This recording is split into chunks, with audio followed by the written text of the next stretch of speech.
and thinking, all right, I'm in striking distance. Like, I've been in this position 100 times, and I'm within reach.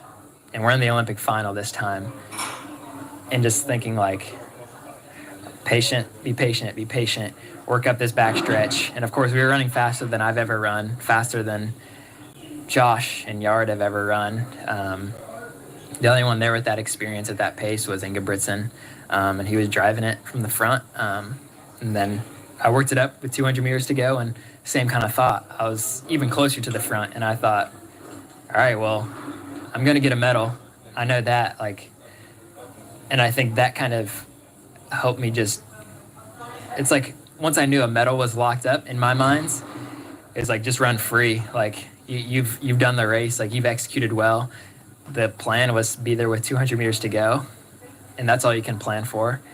And I was there. And then, with 100 meters to go, it opened up on the inside, and I saw that, and I thought, oh, I've got this in, in the bag. And then it kind of closed down, and I had to, recalibrate, figure out where I wanted to go again, and then let that inside open up one more time. And again, I felt like I had been in that position so many times in my career, through NCAAs, through high school, through my pro racing, and I just felt so comfortable there on the rail, and just took advantage of that.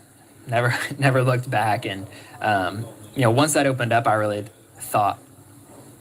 knew I won at that point. And watching the video, it's like I didn't have it locked up quite yet, but the way I was moving, the way I could feel whatever energy, it would just that was my race that day. And 50 meters to go was just completely out of body. I kind of described it as, like, it sounds kind of cliche, like out of the movies, but like I was like the only one in that stadium, and it just felt all of a sudden so empty. And then as soon as I crossed the line, just like eruption. And I've never been that full of adrenaline, I don't think. So very, very surreal. The three of you that would get the medals, you're all running faster than you've ever run.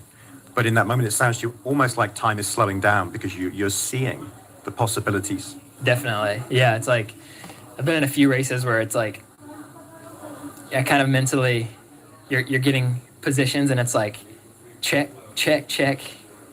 Each position is, huge, monumental, especially when it's the medals, and that's like exactly how it felt. So I was passing each person just thinking like, oh wow, my life's about to change.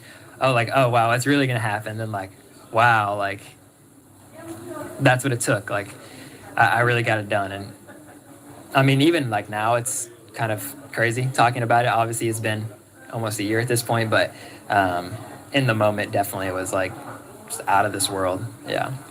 So you're the only one in the stadium. Time slows down, time speeds up, you cross the line, the noise. What's going through you then? Yeah, I felt like at that point I was just like pure adrenaline. Couldn't believe it. And I truly felt the energy of the stadium, like, in my body. Like I just, was pounding on my chest, couldn't believe it. Somehow found like my college roommate, first person I saw, he's waving the American flag, I run over to him, and he's, the first person I see gives me the flag, and just unreal. Like, you can't really imagine it going any better, and especially comparing it to Tokyo, where obviously I didn't medal in Tokyo, but then medaling, winning, and then having that stadium, then having my friends there, unreal. Like, couldn't believe it. Because that's a hell of a journey from 9-year-old winning nationals. I want to go to Eugene. I want to be the best, and then boom, here you are.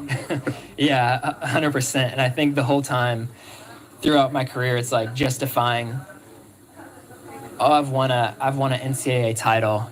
I'm this caliber of athlete. Like, I've won an NCAA title. And then it's like, I've won 2, I've won 3. Like, where does that have me, stacking up? And then, I've made the Olympics.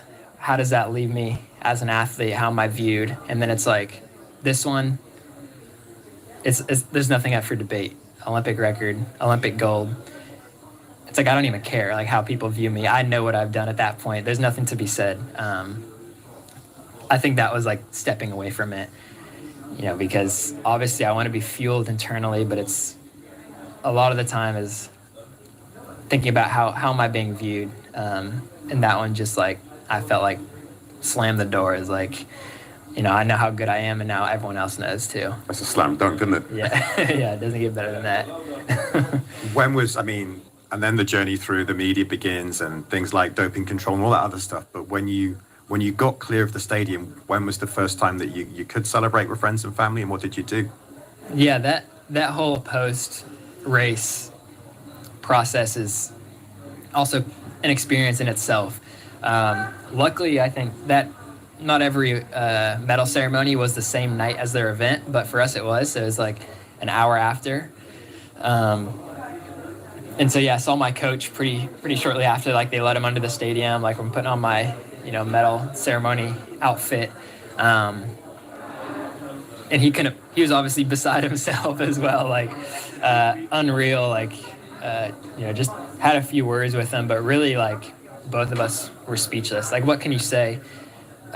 We knew what it took to get to that point. I think, he recognized the opportunity going into the race.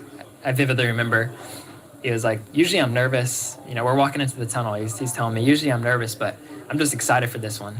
And that told me everything I needed to know. Like, he has that much trust in me. Like, I know I'm ready.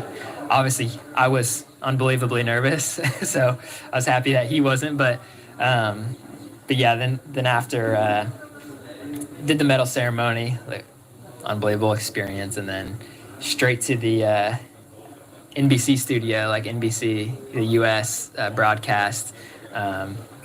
Immediately doing my hair and makeup, and I'm just like, what is happening right now? Yeah, just being carted around, like, through Paris too. It's like there's the Eiffel Tower, like they got their broadcast set up right by the Eiffel Tower, and I saw my parents and family walking outside of the stadium, like saw them, and was pretty much like, all right, I'll see you guys in an hour or two, and then they take me back to, like, my parents had an Airbnb in Paris, and pretty much everyone went there. Like, my agent, any friends that were in Paris, my Nike people, everyone was at this Airbnb, and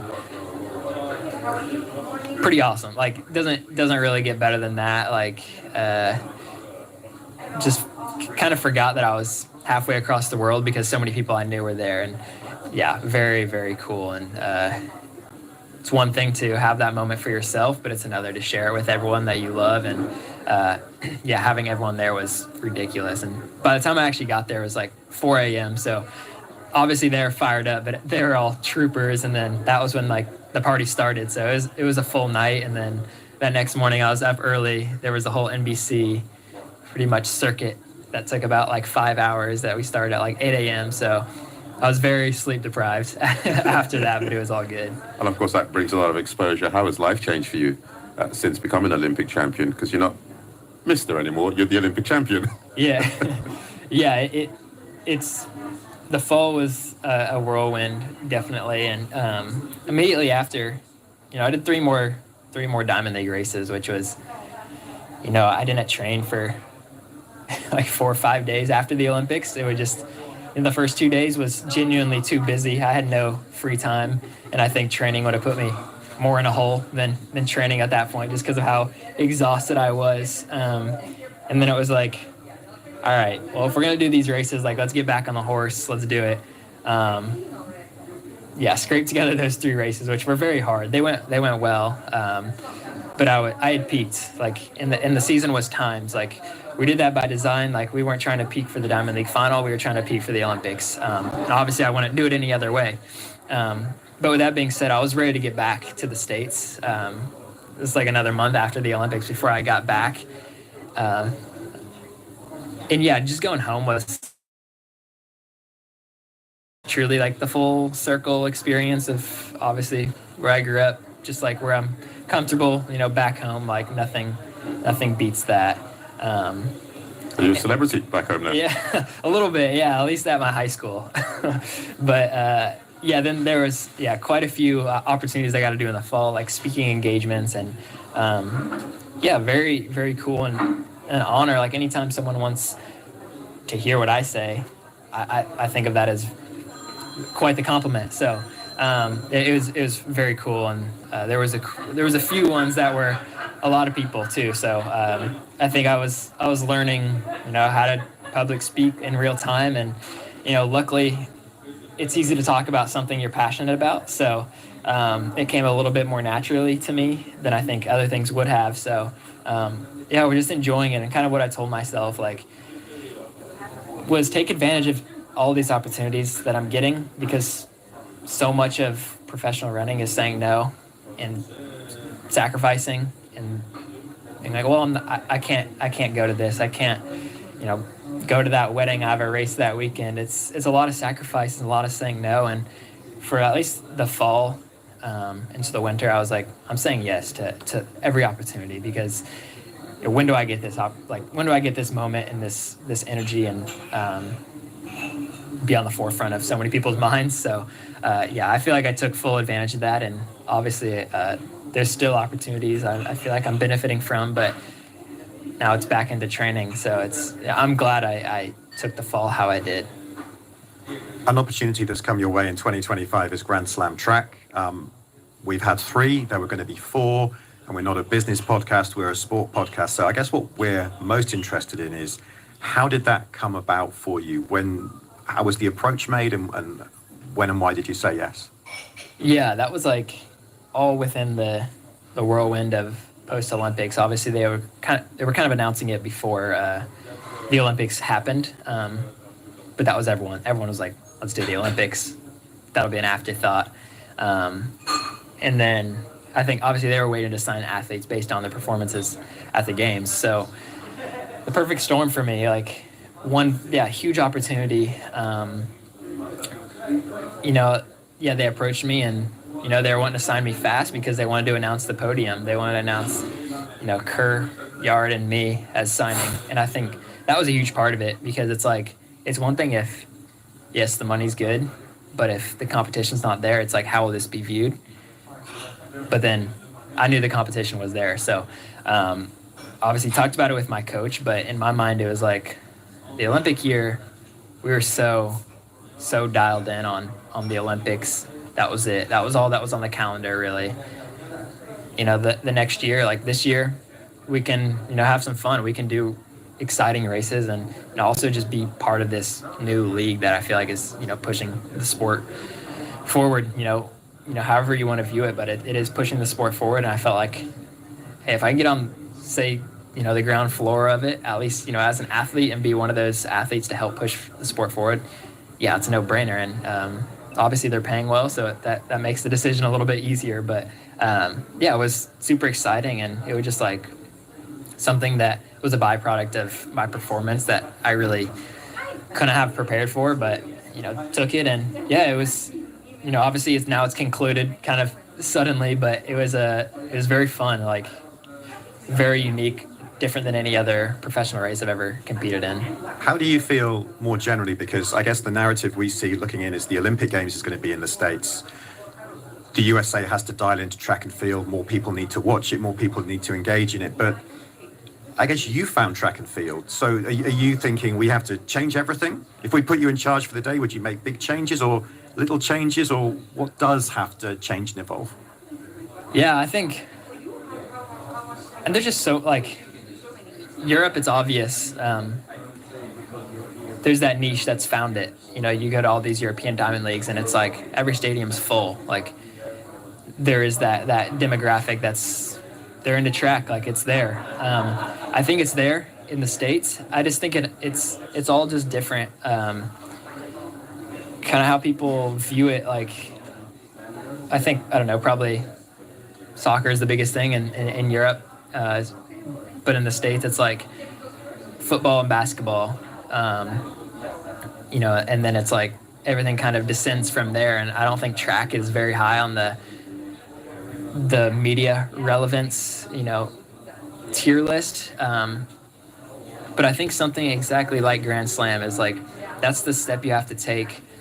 I think, having another Diamond League there would be another step you could take. Obviously, the Diamond League's been around. They've got their established cities or whatever, but there's only one one Diamond League, and that's in Eugene, which is not a big city. Like, so I think just opening it up people's eyes to, track excellence. That's the key to it. And you look at something like the Philly Grand Slam, where I was just blown away by the amount of people that were there, and then how engaged everyone was. It wasn't like it was uneducated fans. Like, everyone knew what was going on. Everyone knew every athlete.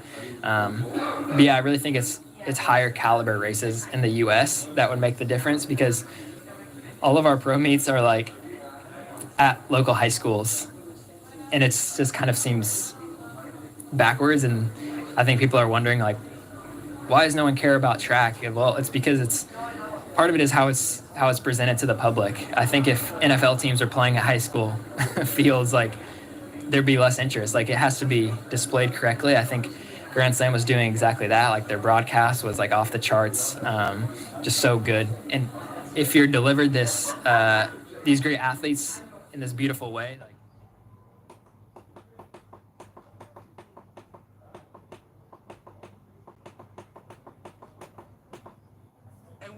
and the players, and some of us fans are saying that there's too many games for the players. But the competition too is nice. Absolutely. Very, very, very nice. When you look at the fallout so far, it is really amazing. And that brings us to a quick take from you. Sure. Africa, in terms of representation, the likes of El Ali, Esperance Tunis, all of them, Mamelodi Sundowns, have been booted out. And there have been a lot of argument for Africa, saying that FIFA should increase our slot. Do you agree to that? Maybe 30 seconds on that, then we'll vie into I think it's just like the main World Cup argument, whether we should be given more numbers. But anytime we are given numbers, we still don't perform. So what's the justification, some would say? So it's an argument that won't go away now or very, very soon. Well, let's get into the game now. Now, it's a very difficult group for Inter Miami. Right on a flash score. When you look at their group, they had Porto. They've got the likes of Palmeiras and even El Ali in there. And most people didn't give them a dogged chance to make it out. But here they are in the knockout stage. What do you make of Inter Miami's performance so far? Well, I think that the game changer certainly has been Leo Messi. Obviously, I think Arsene Wenger said it in one of his interviews about the Club World Cup. He's doing punditry for beIN, and he said Messi is the undisputed reason why they are in the knockout stages, because he's dragged the team by force of will. In that first game, it was quite bad.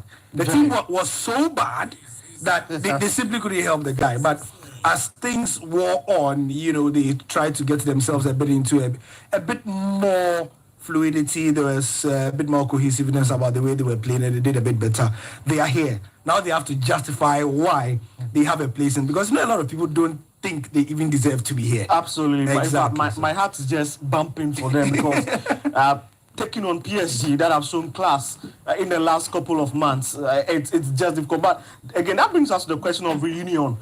In today's game, Luis Enrique is going to meet most of the crop of players he has managed at Barcelona back in 2014, 2015. Luis Suarez, the likes of Jordi Alba, the likes of Sergio Busquets, and the rest. What do you make of that? And what do you think will be the side? You forgot one.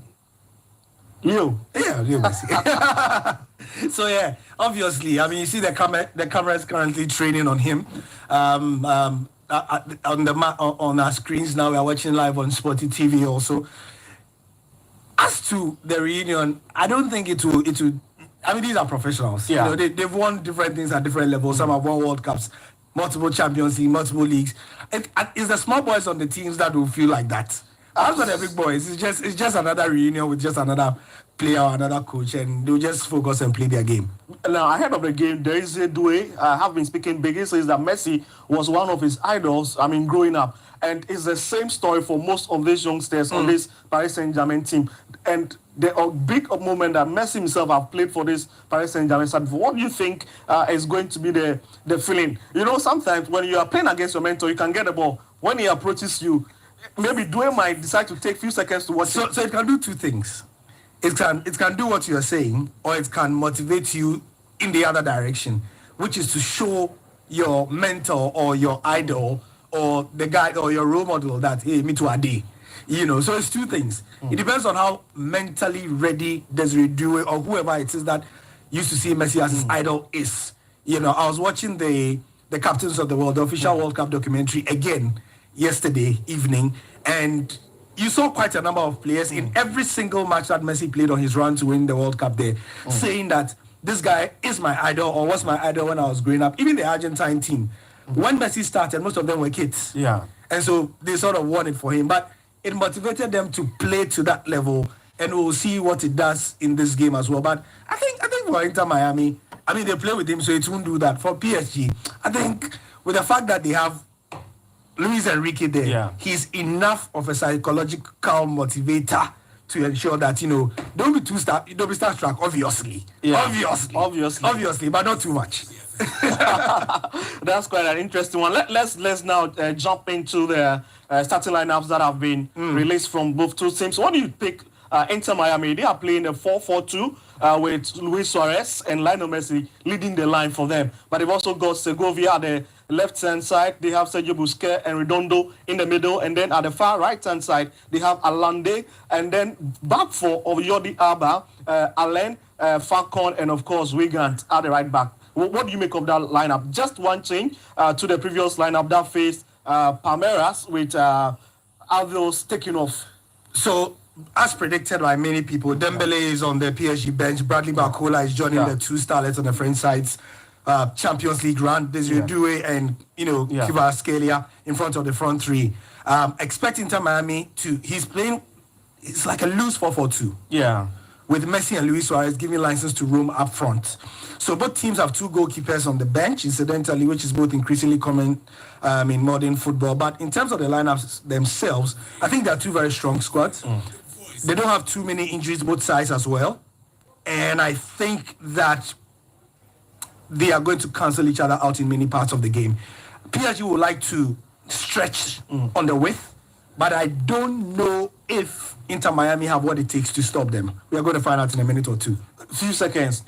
If I push you to the wall. Don't do that. Don't do that. But again, the center referee, that is Wilton Sampaio. I mean, he has been at the center of some controversial decisions in this tournament. Yeah, in this tournament and over the years. And so there we go. At the Mercedes-Benz Stadium in Atlanta, it's Paris Saint-Germain taking on Inter Miami. Good afternoon to you. Emotions at the Mercedes-Benz Stadium. Inter Miami's veterans reunite with former manager Luis Enrique after shooting above themselves in the group stages of the FIFA Club World Cup, a competition that they've been tagged as major underdogs, and it's a difficult fixture for the heroines because PSG themselves are still basking in their glory of shutting down the entire Europe a few days ago. But take nothing away from this Lionel Messi side, who have turned the competition on its head. Luis Suarez, Sergio Busquets, Jordi Alba all stare in the mirror for another major MSL history. Also, game is already underway. PSG clouded in their favorite blue color, and they'll be kicking from left to right in your shots. Whilst if you're watching the screens, Inter Miami are playing from right to left, and they are in the pink. An exciting lineup from both teams, as we already ran you through, with the likes of Jordi Alba, Alain, Falcon, Wigan playing the back four, top three of Segovia, Busquets, Redondo, and Allende, and of course the big man Luis Suarez and Lionel Messi leading the line. But for PSG, an exciting young squad mixed with a lot of experience in Hakimi playing at the far right hand side. Marquinhos, who's going to be the skipper for this afternoon, Pacho, Nuno Mendes, Nets, Vitinha, a promising player, has been in this competition together with Fabian Ruiz, who have been deployed at the left-hand side. You've got Hichak, Kvaratskhelia, Doué, and of course Bradley Barcola, who comes in for Seni Mayolu. Yeah, so ahead of the game on the Sportybet app, if you look at the odds as well, it gave Inter Miami a 9% chance to win, only 9%. Wow. And PSG a 91% chance. Wow. Which means that if Inter Miami do this, well, it's going to be a major shake-up for this Club World Cup. And it's not a tournament that has lacked surprises, but I don't think anybody can doubt, Victor, that this is the biggest game so far, publicity-wise, headline-wise, and everything, as we get into the business end of this competition. Yeah, absolutely. Well, if you are listening to us on Sporty FM, we've got a big one for you because we have Rice Cooker going just for free of charge. Just predict the game, and you will be a lucky winner at the end of full time. So by this time, if you have not predicted on our socials, why late? You make late. Why elite? Yeah, because you know the post to predict went out about 3 hours ago or so. Yeah. And people have already predicted. We're asking for the first team to score. So if you are thinking that PSG will be the first team to score, Inter Miami will be the first team to score, by this time, you know, somebody has already done so. However, for the next game, Flamengo versus Bayern Munich, yeah. the post is also up.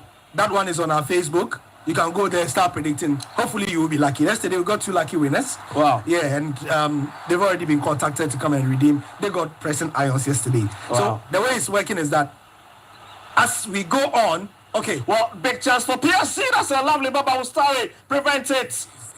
And Inter Miami ran out of danger. That was very scrappy there. Do you see where Lionel Messi is? He's in the defense. He kicked the ball out of the defense. Absolutely. And you have a sense that is what is going to happen today. The firepower PSG have is so great as compared to Inter Miami that definitely, currently, it's about 10 players inside the Inter Miami area. Victor. Absolutely. That's Due currently hacking onto it. Just 1 meter away from the edge of Inter Miami. It's 18 yards and he goes to the ground. The referee.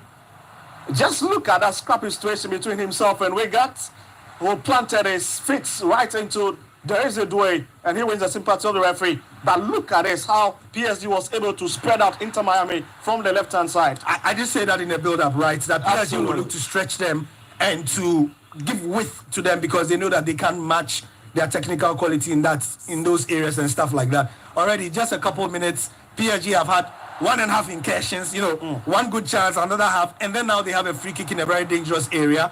Who's going to take it? Is that Achraf Hakimi I see there? Yeah. Obviously. And the Vitinha. man of the moment, Vitinha. Absolutely. Vitinha have been very, very incredible in this tournament with more than 350 passes. In fact, in the group stages, he'd made 367 passes in a group stage. That tells you of his quality, but he stands behind this one. And the big question is it going to be the one taking it, or will it be the right back, Achraf Hakimi, the Moroccan international? Looks like Vitinha. But it's Vitinha with Inter Miami trying to defend. That's a big one there, and it is in. Oh, less than 5-6 minutes. And it's João Neves who gets the opener for Paris Saint-Germain. How crazy scenes at the Mercedes-Benz Stadium. Gary, Victor, I thought Inter Miami were going to make a competition out of this game. I mean, we knew what the odds were, what the predictions were, what a lot of the Panthers said as well. I didn't think the goals would start flying in this early. You know, that's disappointing from an Inter Miami point of view. The ball went in. The defending was absolutely atrocious. They left him all alone on that side. Everybody was paying attention to those 4 players in there. He was left, and the goalkeeper was left at the mercy of PSG. He had only the simplest thing to do, knock the ball into the back of the net. And Luis Suarez, there he is, gesticulating and saying that, open your eyes. You know, I mean, it's a fair statement. Yeah, basic schoolboy errors. You know, you don't want to be doing that against a PSG of this quality. And the floodgates are truly and well open.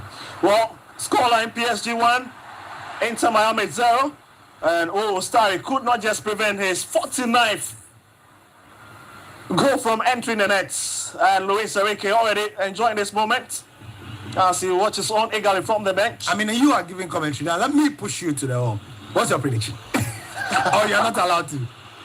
Well, I think that is going to be a large of goals in today's game. PSG might get 4. Well, but I want to enjoy the game. I want to see Inter Miami also play something. Yeah, they should make it a competition. You know, it shouldn't be one-way traffic throughout the 90 minutes. But yeah, we'll see how it goes. Well, let's see. It's PSG again who are trying to attack from the far left-hand side. Looks for the Zero Due. Wigan goes to the ground. And it's rather Falcon. He's decided to keep on. I don't know whether to describe it as a braid or whatever. A bit curly hair. Yeah, a smaller version of Cucurella's hairstyle, isn't it? Absolutely. Seems a bit like Marcelo, Guendouzi. You know, that kind of curly hair thing that he had.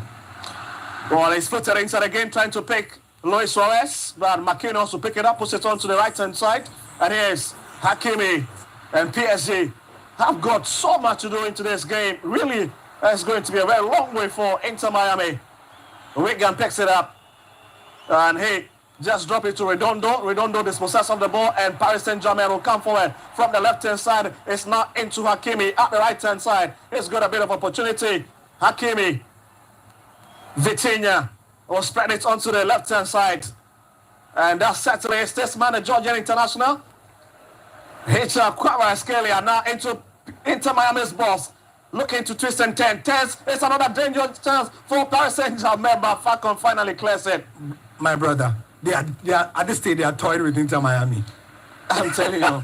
and if you happen to be an Inter Miami fan at the stadium, you'll be quiet. No. First of all, if I am an Inter Miami fan, I'll be going there to enjoy the football first. Okay. Before thinking that my team is going to win. Anything else is a bonus. Absolutely. Absolutely. Well, just 8 minutes, and we are already getting into the groove of this big game. Well, a big game for lots of reasons, because of Lionel Messi.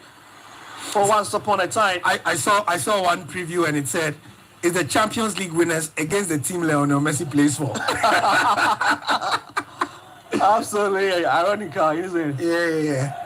I mean, as if they have nothing to their name against the Argentine number 10. Yeah, I think he was a main headline ahead of today's game. Aside Luis Suarez, who saw a bit of flashpoint that he was discussed. But it's been mainly Messi with the fact that he's had a stint with Luis Enrique as a manager, and also Paris Saint-Germain, the situation in which he left the club and all of that spanning out here. But yes, Paris Saint-Germain will now drop it onto the right-hand side, looks for Hakimi, about 6 yards out of the edge of the 18-yard, trying to drop it deep to the corner flag, but he'll come infield a bit, returns it to Marquinhos, the centre-back, and the referee wilting somehow not something, because Kvaratskhelia lies on the turf, holds his chin. I think there was a coming together. Yeah, there we go. We are looking at the replay. He tried a give and go. Oh, come on, man. That was not so bad. Come on. He tried a give and go. And to be fair, he ran into, I'm not sure who it was he ran into. And in the process of that coming together, the player's hand just sort of grazed his chin. And he went down as if he had been shot with an AK-47. Well, it's normal. I mean, some of these players are just very dramatic. Well, they are in the lead at the moment. 10 minutes. We are left with 35 minutes, and let's see if Inter Miami has got the edge. Have they got the ability to sink this Paris Saint-Germain side, who won 2 games in Group B with 6 points? They shockingly lost out to Palmeiras. And it's a bit of temporary hold-up. Play resumes. And it's Pacho who hits onto his left-hand side, looking for Nuno Mendes, another big runner. And it's Paris Saint-Germain side. Yes, Nuno Mendes would try to send it diagonally to the right-hand side, because it's spotting the run of Neves. That's a lovely touch. It's taken off his shoulder. Lionel Messi drops deep to help with defensive duties. Brilliant play. And it's back to Inter Miami's final third, with Ustari coming into the fray now. And if Inter Miami can't really win anything from this game, you will need their goalkeeper, to be saving big chances. And the Argentine international have proven on numerous occasions in this tournament that he's got the hands to deny anything. That not that one that came of João Neves. And it's a bit of temporary hold up, and that will be a throwing advantage for Inter Miami. It's quickly taken infield a bit. Paris Saint-Germain will have it back, switch it into the penalty box for Donnarumma to pick. He's been a bit silent in today's game. No worries for him. Yeah, so I'm just looking at the dashboard here, Victor. It's looking like for PSG, the way they set up in front of Donnarumma was like a 4-3-3. Classic 4-3-3 with Ruiz, Vitinha, Neves in the middle, Kvaratskhelia on the left of attack, Due in the middle, Barcola. But obviously they'll be switching because they are so fluid. Yeah.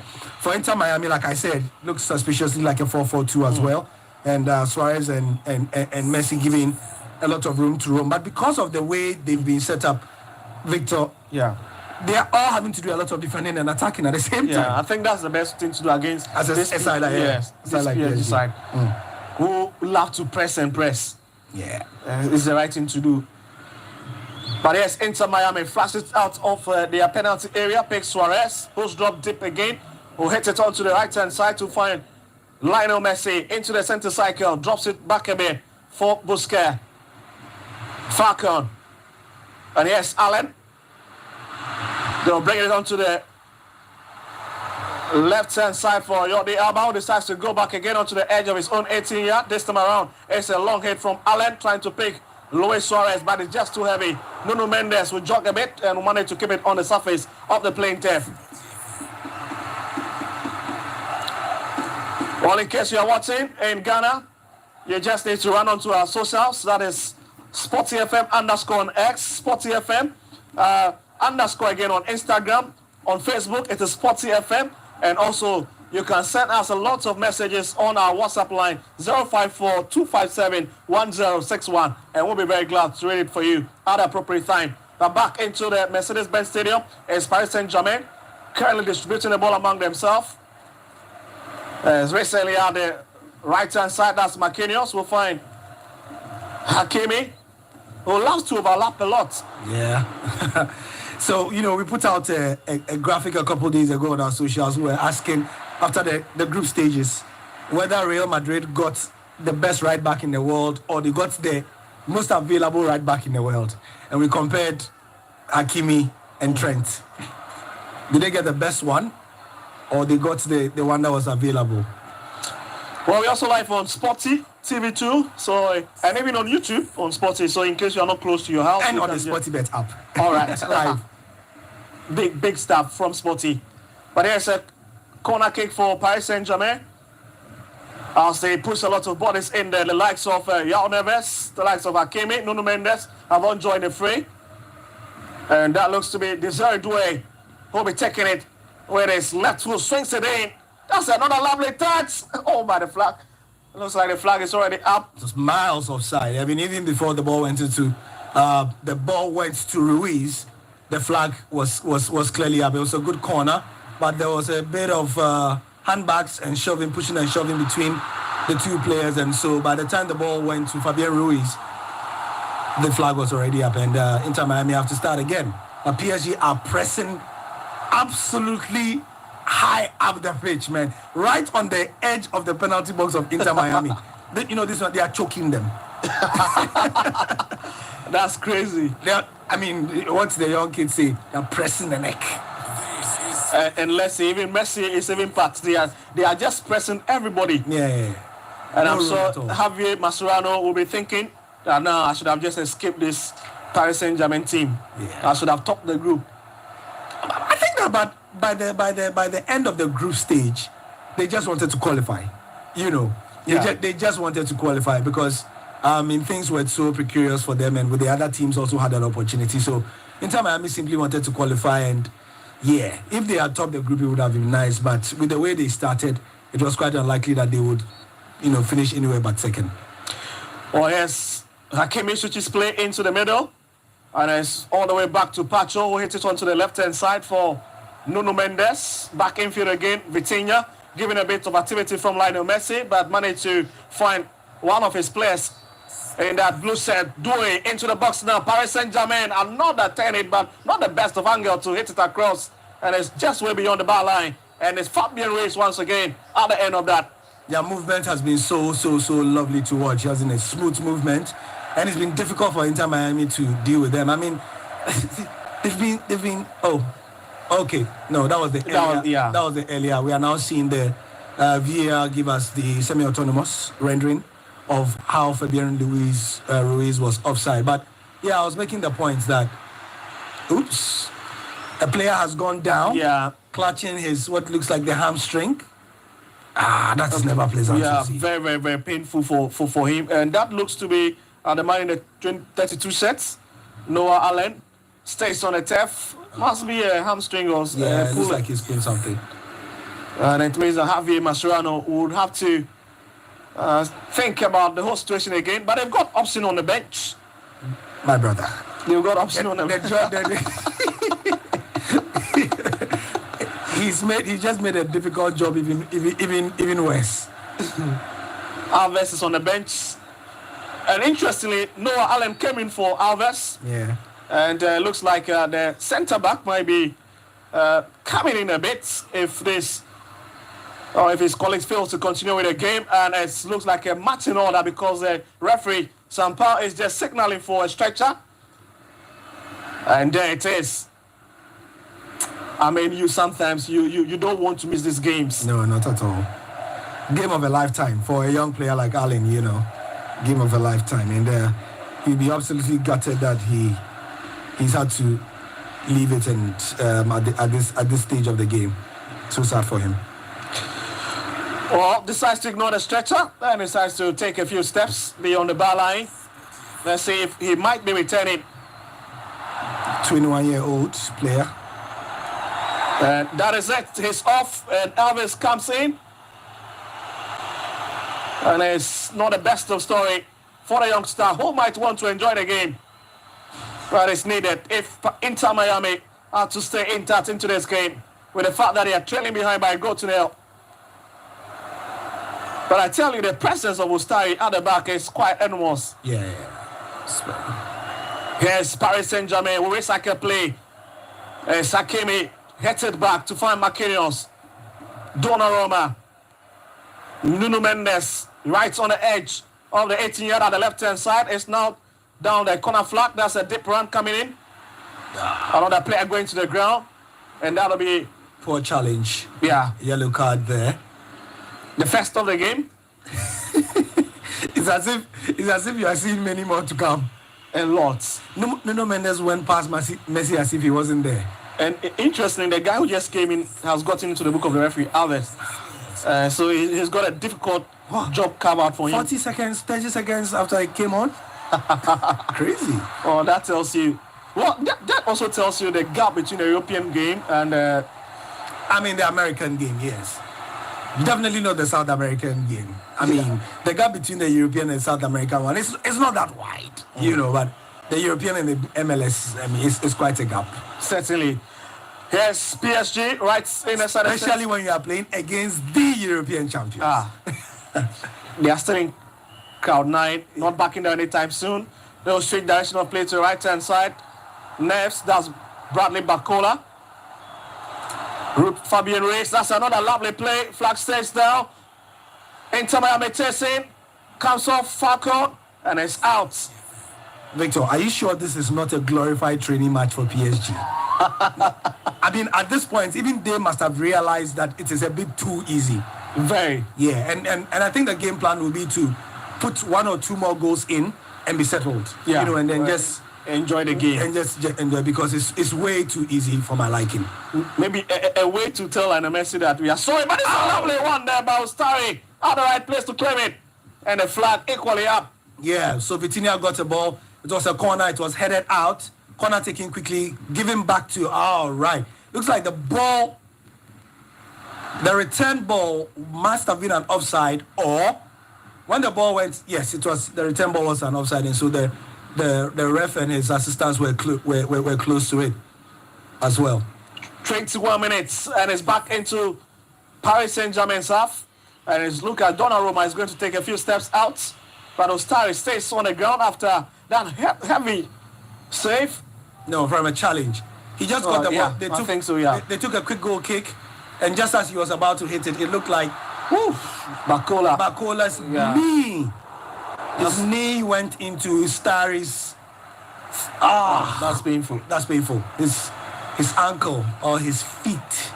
And you cannot think that Ustari should be going off. You cannot think about that at this moment. If they go off, they're going to take him. In fact, if they go off, if you are listening to us on Sports FM, 106.1, 102.5 in Takrady, and 91.3 in Kumasi, if Ustari goes off, go to the Sporty app and bet PSG over 8 goals. Or something like that. I'm telling you. 22 minutes, and the big man is back on his feet, Oscar Ustari, with over 48 saves. What a pro ball from Ustari. Giving it straight to PSG. And that no recycle play game. Vitinha, very close to the edge of the 18-yard, comes back to Vitinha, who looks to be the decoy. It's back to Nuno Mendes. And they are really playing Inter Miami halfway in their own territory. That's Doué. A bit of leftovers. He's got a lot of options. Finds Vitinha, who drops it deep. It's Pacho. He's got a skipper to his right-hand side. Decides to find him in the fray. Comes to Hakimi. Infield again. And look at the way they're just passing the ball in that triangle format. And it looks like the likes of Luis Suarez are just chasing it. This time around, hits it onto the left-hand side. Desire Doué against Wigan. Can it bet it? Drops it a bit onto the edge of it. It's another shot there. And just across the face of goal. You can feel the sting in that shot. And it's Kvaratskhelia. Shot was really good, but the movement of the ball, the build-up, suggests what we've said. We are at risk of sounding like broken records here, but it's way too easy for PSG. Just too much. Just too easy. And most the surprise for me that Inter Miami are still insistent on building from the back. I mean, why would you do that? It's suicide at this point. Very suicidal. Because it seems like 7 or 8 or 9 times out of every 10 times they build from the back, within 4 or 5 passes, PSG have the ball. Well, Wigan has got a big job to do on the left-hand side against Ivica Kvaratskhelia, who finds Doué. And Messi is nowhere in the picture at the moment. Not even Suarez, not even Sergio Busquets. But here, he comes into the picture. Messi, quick feet, turns it onto his Luis Suarez, right feet. Redondo has got it. Segovia now. Drifting field a bit, trying to create a bit of space for him. Send it to Luis Suarez. Inter Miami coming for it, but what a poor ball from Luis Suarez. I guess no, it's rather Alande, who scored against Palmeiras, but this time around, it would not just count there. Not working at all. I mean, it was one of the few sparkling moves they've had in this very difficult half for them.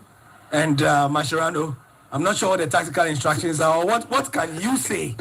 What can you ask? What more can you ask of your guys who are not as technically proficient as PSG, who are at the moment again coming forward with an attack? That's it. Doué. And he goes to the ground, wins it. Well, he's going to be one of the most. It's rather Kvaratskhelia. Yeah.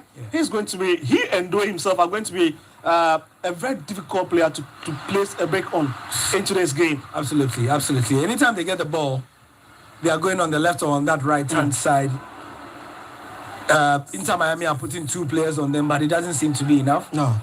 And the easiest way to stop them so far has been to drop them. Yeah.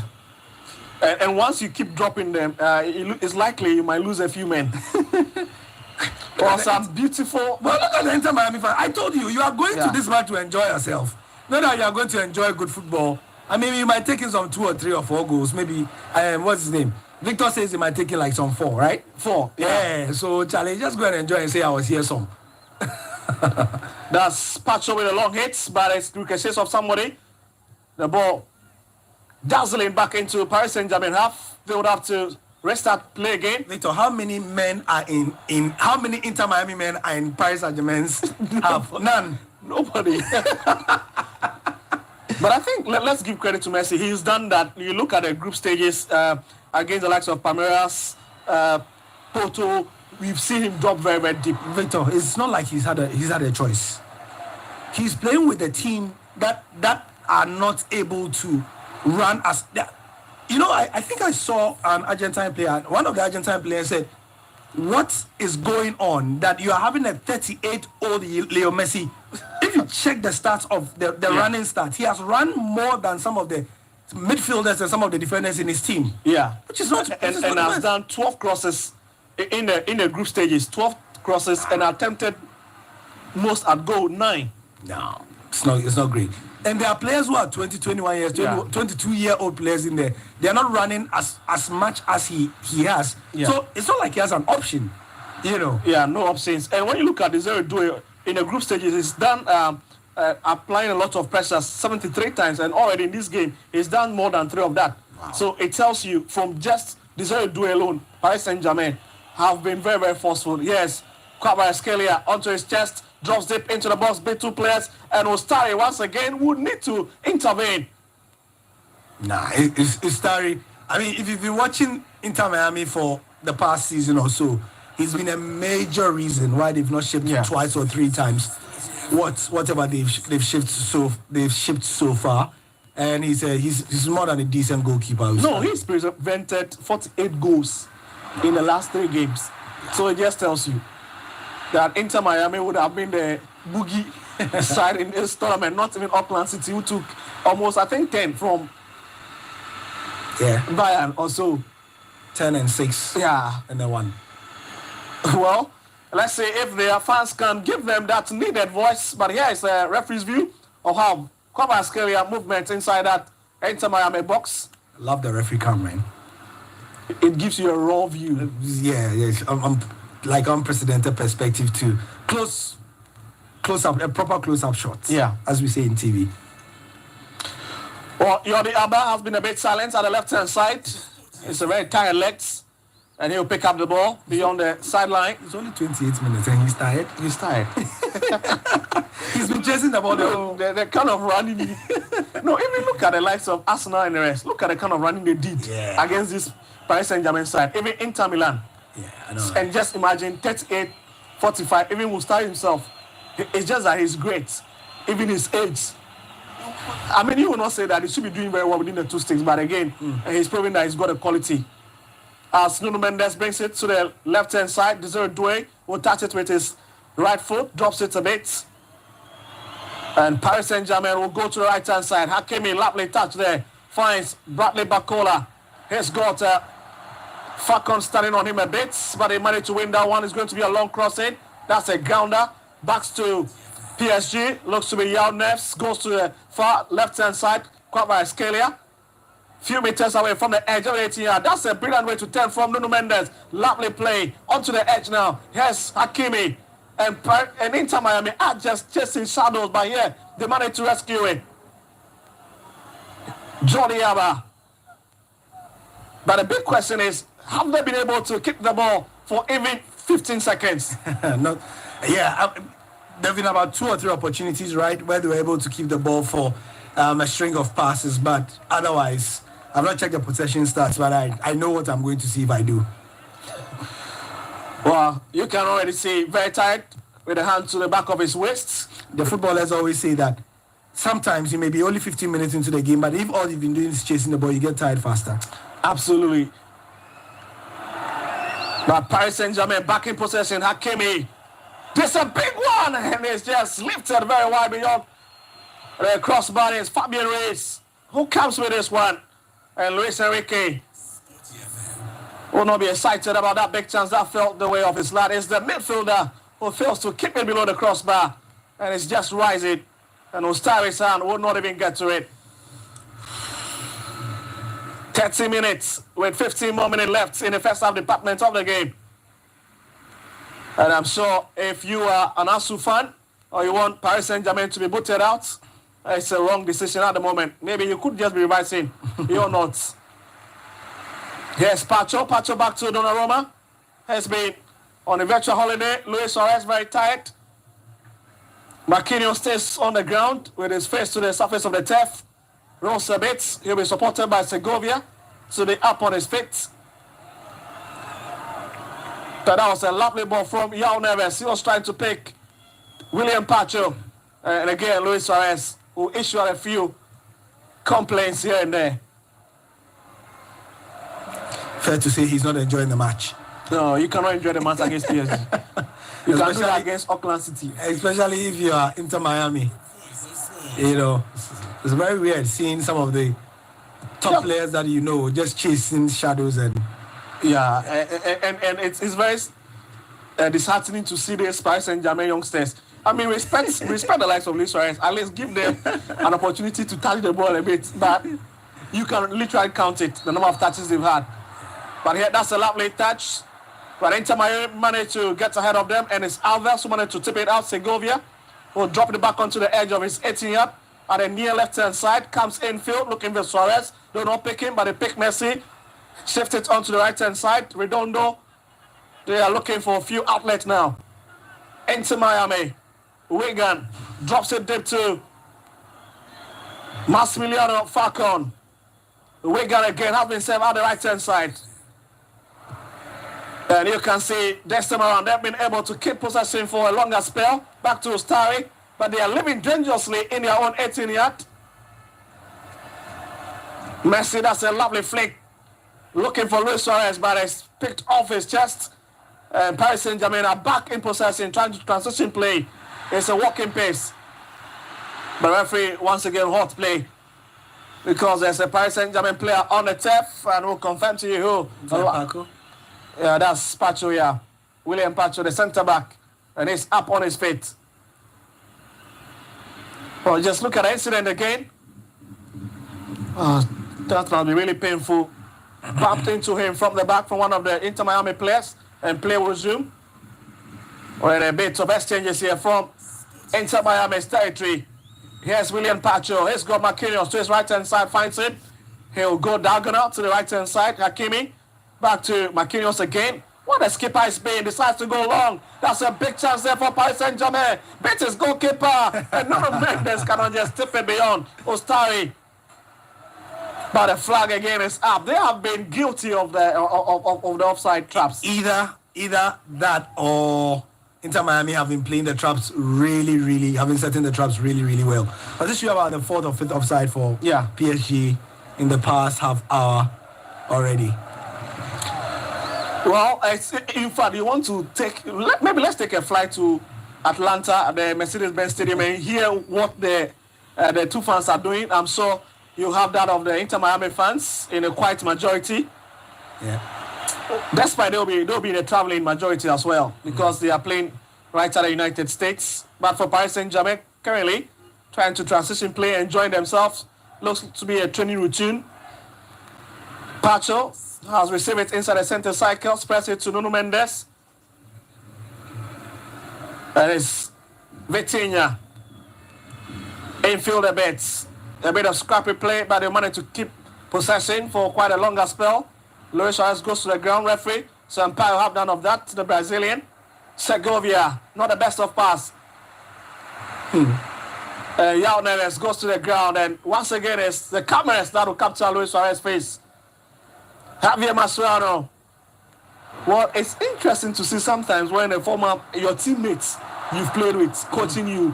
Sometimes I wonder what the instruction will be if you can be harsh on the likes of Messi and the rest. Well, I think it will be a simple matter of knowing that there's a hierarchy. Obey the hierarchy. Yeah, he's a former player, but he's a coach now, so you just obey. Obey before complain. Well, yes, and knowing very well that when Inter Miami lose this game, I mean, he's going to be a receiving end of the backlashes. But I don't even think there should be a backlash because you are playing against Paris Saint-Germain. It's just normal. Luis Suarez is still fighting. Maybe he's been irritable the entire match, and he's still, just throwing hands with people. I mean, not literally, yeah, but his skills of trying to sometimes throw off players, of course, to get caught in that psychological, and then he pounced on it. But yes, Paris Saint-Germain corner kick from the right-hand side.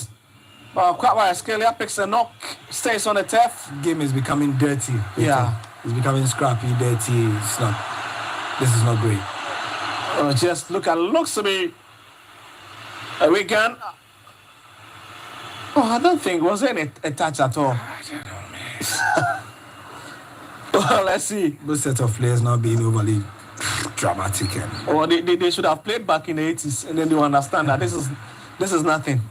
It's a contact sport, right? Yeah, absolutely. You have a bit of contact, but as to how strong that touch on Kvaratskhelia is, it's only he himself who can tell. And the referee as well issuing a bit of instruction to Redondo, I guess, and even Kvaratskhelia, who the Brazilian referee who is 43 years, issuing a bit of instructions, telling them to calm down their nerves. As Dwayne gets ready to bring in this corner kick, looks to be an A-Keller that he'll be sending across. Brings in the Keller, and again, Falcao managed to tip his head to it, avert the danger. The Inter Miami stays entertained again. 36 minutes.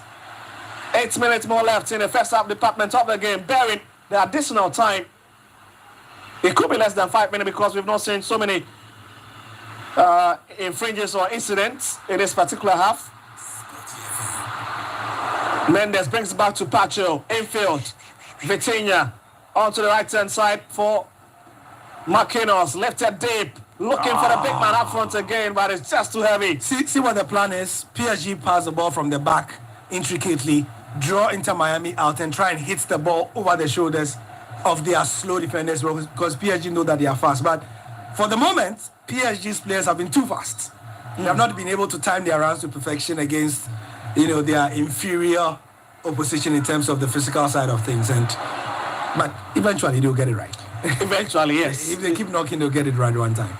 And talking about this PSG side, one of the players who have impressed so much in terms of speed is Zaire Emery with 7.4 kilometers per hour. And that tells you, youngsters quality. And you don't expect that kind of start from Inter Miami. Yes, a loose ball. Billiam, that's Fabian Ruiz, and it's in, but looks to be coming from Kvaratskhelia, and PSG are out by 2 goals to 0. It wasn't him who scored, I think. He didn't get a final touch, but yeah, he was quite instrumental in it. That's a simple touch home. Jean Neves, double. Jean Neves on the double, it seems. Wow. Yeah, he came from an error from there, passing backward. I mean, come on. So, absolutely. So it comes to Fabian Ruiz. That's a clear picture for us now. Bacola, Fabian Ruiz. And that is it. Is the man who got the first goal gets in the second one. But you cannot miss this. No, you cannot. If you miss this, you need to be substituted. Great build-up, and then all coming from an error from Inter Miami once again. Passing from the back, didn't do it properly. Ball was gotten quickly by Bacola. Raced into the vital area. Sidestepped it for Fabian Ruiz, who very unselfishly, he could have decided to score, to be honest. Unselfishly laid it on the plate for his teammate to be on the double. PSG 2, Inter Miami 0. And I'm sure those who have predicted ahead of today's game, they are already smiling. Especially the first person.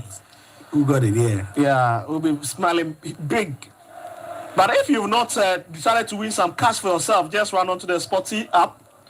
PSG are up by 2 goals to 0. 2 more goals left for them in this game. So just go PSG over 3.5. It could play. But it's difficult to even say same for Inter Miami. Even just a goal, proving very futile at the moment. But here's Luis Suarez chasing it. Nuno Mendes gets it at the left-hand side, drops it deep to Marquinhos. Hakimi arrives at the right-hand side to pick it up. But again, it's blocked. And that's Jordi Alba coming to the fray. But here was the moment they got themselves into the lead. That's an easy tap. Ustari cannot get his hands to it. And Jan Neves makes the sign, signifying that he has been able to get 2 in this game. 40 minutes. Lionel Messi being tracked by Nuno Mendes. It's a bit scrappy. The referee have none of that, but finally decides to blow his whistle. And it is against Inter Miami, with Cello being the culprit on that occasion. Javier Mascherano very furious on the touchline. PSG deciding to take it quickly, but the referee will recall that it should be placed at the spot. A lot of players going down at the moment. Emotions are plenty, drama are plenty in this game. But here's Marquinhos on the halfway line. Fabian Ruiz. Here's Vitinha. They've got a lot of outlets. Back to Marquinhos. We'll find Bradley Bacola. Step back to him. Bacola with just a bit of jogging because even Jordi Alba has not got the legs to catch up with that pass. Pacho at the heart of the fence. And they were halfway line now in their own territory, PSG, as they try to juggle the ball around, caress it, and draw this Inter Miami side out of their defensive cell. For the first time, we are seeing them deep in PSG's territory. And that's a bit dangerous. Hakimi decides to go back into his own penalty area. Marquinhos will flash it away onto the edge of the 18 at the near left-hand side. Here's Nuno Mendes. There's a big run. He's got Drew ahead of him. Kvaratskhelia calling for it. And there's a bit of block there. We're going to see more cards in this game, my friend. A lot. A lot. And what? Nuno Mendes being given the card instead? I think maybe VAR will take that. What was that for? Because, I mean, from the replay we are watching, Nuno Mendes was impeded. So I'm not... Was the card given to the right person? Ah, right. Okay, so... Okay. Marcelo. Cello has been given the card. Yeah, but the camera angle looked like it was Nuno Mendes who went into the book, but yeah. So Cello goes into the car. That should be the third card for Inter Miami. Yes, that should be the third one. So Aviles got one immediately after he came on. And so this should be the second. This should be, I think we saw one being flashed out to Paris Saint-Germain player. Yes. Looks like. Well, if he had gotten into the book of the referee, it would have sank with the Chelsea fans yesterday who felt that that particular game should have ended. I don't know what they were thinking. But yes, Hakimi at the right-hand side sends it deep onto the edge of 18-yard. Marquinhos twisting and turning. It's rather Fabian Ruiz goes to the ground. Segovia with a tip back. Aviles up. Paris Saint-Germain back with it. Hakimi. Yao Neves. And they'll transition once again and restart from the back with Pacho who hits it onto his left-hand side. Nuno Mendes looks to be Kvaratskhelia. Nuno Mendes will bring it and find a skipper. Marquinhos who decides to run out of his defensive cell. It's a big chance up front. Doué across the face of goal. Too easy and too good. I mean, what was that? Was it an own goal? Oh, this guy is causing problem. Thomas Aviles. Let's see the move again. Went to the right. Achraf Hakimi just laid it on a plate to Desiree Doué. Yes. Crossed the ball in. Fabian Ruiz. Did he just stand and the ball came to hit him on? Own goal. On goal. Yeah, because there was something not right about the ball. And you know what? It's the guy who came in. He's got a yellow card. Aviles. And he's also had an own goal. What a nightmare My goodness. game the young kid is having. The camera gives us a close-up shot of Leo Messi. And he looks like this is the last place he wants to be in the world. And for the youngster, I mean, he'll be kissing his stars for coming in. Yeah. He would have said, oh my God, you should have just stayed on a bit. Just stay.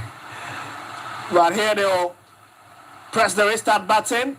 And it's Facon who hits it up front, finds Segovia. And still Segovia picks it up sandwich between his Paris Saint-Germain players. And here they win possession. But the referee, unless will add a bit of sympathy eye to it as we get ready to do 3 minutes of additional time at the Mercedes-Benz Stadium in Atlanta. Well, 3 minutes might just be too much for Inter Miami. Oh, what a ball from Leo Messi. Once again, he has teammates who are not playing on the same wavelength as he is. In a proper team, that ball would have been dealt with a bit more decisively. But yeah, you lay your bed, you lie in it. You make your bed, you lie in it. Well, let's see. It's a bit scrappy now between Kvaratskhelia, but Inter Miami will win it. Aviles hits it away to find Redondo, who left it deep into midfield. But again, simple tag from Nuno Mendes as they try to transition play. Bacola at the right-hand side.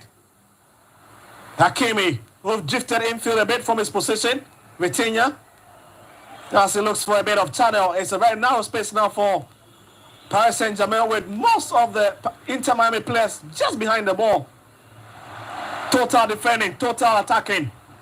Bacola again. Narrow channel, decides to go infield, finds Vitinha, who tests it, looking for Hitcher Kvaratskhelia, but it's just too long for him. And it really stretched him, and he cannot keep it on the turf. Yeah, I mean, he's done a lot of running because PSG have used that flank a lot to good effect, but I don't think that he'll be tired because a lot of the running has been almost playful in nature for Kvaratskhelia. Well, somebody will say that, I mean, the men were separated from the boys in the group stages, but I don't think the boys were really separated. No, there clearly were a few more boys that needed to be winnowed out, you know. Some of the chaff needed to be, and there's one in pink at the moment. Well, I can just see PSG taking their time. It's a walking pace, not in a haste to transition play. They are really enjoying themselves, and even for the fans that are back in Paris, it's a great afternoon. That's another lovely ball. It's dangerous. Bacola! And it's Eventually the woodwork, but it's in. It's goal number 4. And Paris Saint-Germain are still in Club 9. Oh, Messi, absolutely in despair. Hakimi, and he recalls his World Cup celebration after scoring against Spain. He jogs a bit with his shoulder, but here was the build-up, Gary. Sweet build-up. Sweet build-up. Achraf Hakimi all the way in the penalty box of the opposition. What's the defender doing in that direction? Hits the bar and a few ping pongs, and then hits the bar, came right back to him, and he said, "Thank you very much." Wow. 4 goals. And we are not even at the halfway mark. Look, Ustari must be cursing his Arsenal. It's like, boys, what kind of game is this? Well, 3 minutes of the additional time is over. Looks like Brazilian referee that is waiting. Some pile have blown for halftime. And there's a lot of talks that will be ongoing in this Inter Miami dressing room. But for Paris Saint-Germain, the coach, Luis Enrique, will tell them, keep it simple, enjoy yourself. Yeah, don't get any, make sure you are not injured. The game is done and dusted at this point. Just make sure that, we have a good run. He's going to bring a few more subs in. I suppose he's going to bring some of the other players who have not had the opportunity to play in this tournament so far to get a run out sometime in the second half. But yeah, this game is done, dead and buried. Well, not the best of spectacle for most of the MLS followers who would love to see Inter Miami crossover, given the fact that it's not been a great showing from some of the continent like Africa, like Asia, and a host of others. But this is what it is. There's nothing we can do about it. It's halftime, Paris Saint-Germain 4, and it is Inter Miami, not even one effort at goal, is 0. Yeah. So that's the way the cookie crumbles. We'll be waiting for the miracle. Remontada, perhaps. Maybe, just maybe. Well, that would be a game for the ages. But I'm not betting on that at all. That would be a real miracle. 21st football miracle history.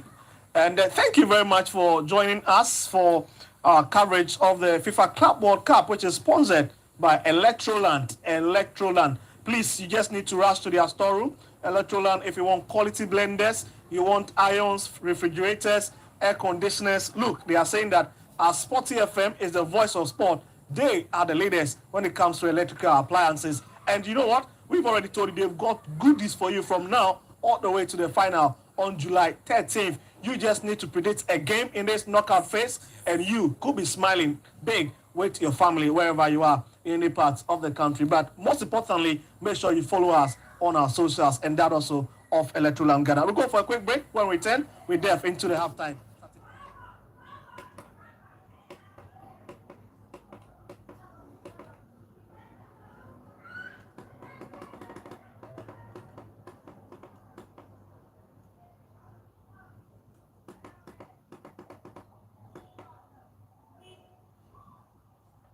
I think this is a lot about Coco's character too, just to be willing to let that go, have a completely strong mindset to be like, look, no offense. And I think it's great that they've been open about that and they shared that moment dancing. It was fun to watch. But I love that though. I love that just they're open and honest with each other, and now they've moved on. I think that's great. But I do feel like in that final, Coco I think just handled so many of the circumstances so incredibly well. And a bit of rivalry, a bit of an edge isn't a bad thing anyway, is it? When we look at the very top end of professional sport, what's he going to come out with now? Yeah, he loves this, doesn't he? Yeah, this is what we want. In my generation, when I was a kid, I'd always watch McEnroe, Borg, Connors, those guys, Chrissy, Martina, which was the biggest rivalry in tennis, playing over 80 times. And you want people to see what they feel. Could she have put it in a different manner? Yes. But she was actually being truthful and honest of what she felt. She lost her emotional control there. She got angry. Coco kept steady. Conditions were brutal. Sabalenka going that final was playing by far the best tennis of anybody on the planet. She beat Swiatek, who'd won the title on multiple occasions leading in. And the disappointment just showed you what it meant to her, because she's the number one by a mile, but she hasn't won a major yet. She lost to Maddie Key, the Australian, in a tough mess. Now she's lost to another American, Coco Gauff, and the emotions got the better of her. She desperately wanted that French Open. I'm glad she apologized for what she had to say, but truth is good. We want to hear emotion. We want to hear what athletes are really thinking and feeling. And let's not forget, English is not her first language as well. So she could have probably put it in a nicer manner. And it's good that they've made up and they've got that together. But this is a rivalry. We need Sabalenka playing golf week in, week out in finals, like we need Sinner and Alcaraz playing in finals. And the more times they play in finals, the more we bring new fans to our sport, because they say, I want this one to win, or I want that one to win. And that's what we love. And we love personality and honesty. Can you imagine Martina and Chrissy, or maybe McEnroe and Borg, having a little TikTok dance together to make up on the centre court? I think we need to request that, actually. I think that needs to happen. That would never have happened in their day. Not a chance. It needs to happen Should now. we do it? I think we should get it now. I think we should. But during their heydays, can you imagine them doing that when they're playing against each other, the rivalry? No, definitely not. Well, it's maybe a little different now. And with Arina Sabalenka as well, we've had the TikTok moves. And in the media conference, we're on the media pavilion roof, just inside there, when she was talking to the world's media. Well, she had a little interruption from someone. Let's have a listen to this. Come on, let's go, please. Oh, really? Seriously? Waiting for you for like Oh, you see, guys? Come on in here. We can talk, chat. So what is the question? Yeah, they asked like what we've been chatting after our 1 hour hit. First of all, actually, let me ask a question. What do you think about hitting with me? How do you like see my level? Am I good? I think you have the potential. You're like really talented player. You have nice strokes, good technique. Thank you, But God, I thank feel you. like, honestly, can I be honest? You're Yeah. lacking.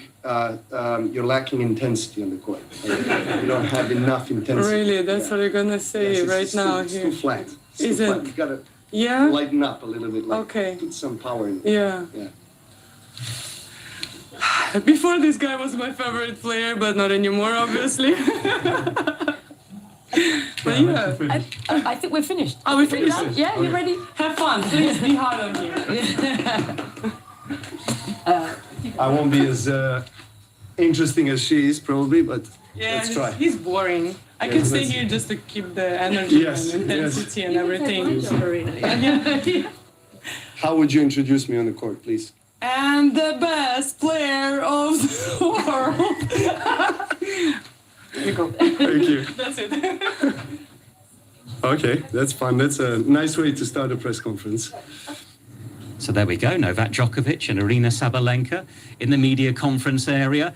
It seems very relaxed. Is Sabalenka ready then to put all that behind her and win the Wimbledon title for the first time, Jill? I think so. I think she's another one that is able to let things go. I don't think she was maybe like that 5 or 6 years ago, but I think now the way she's worked on her emotions even though we saw that in the final of Roland Garros, I think the way she's worked on her emotions has gotten to where she is now, like being a stable, consistent player over and over again, number one in the world, of course. And so I think that's something that she's gotten better at. And so I think when she comes here, I think she'll be 100% ready. And I feel like she is one of the favorites.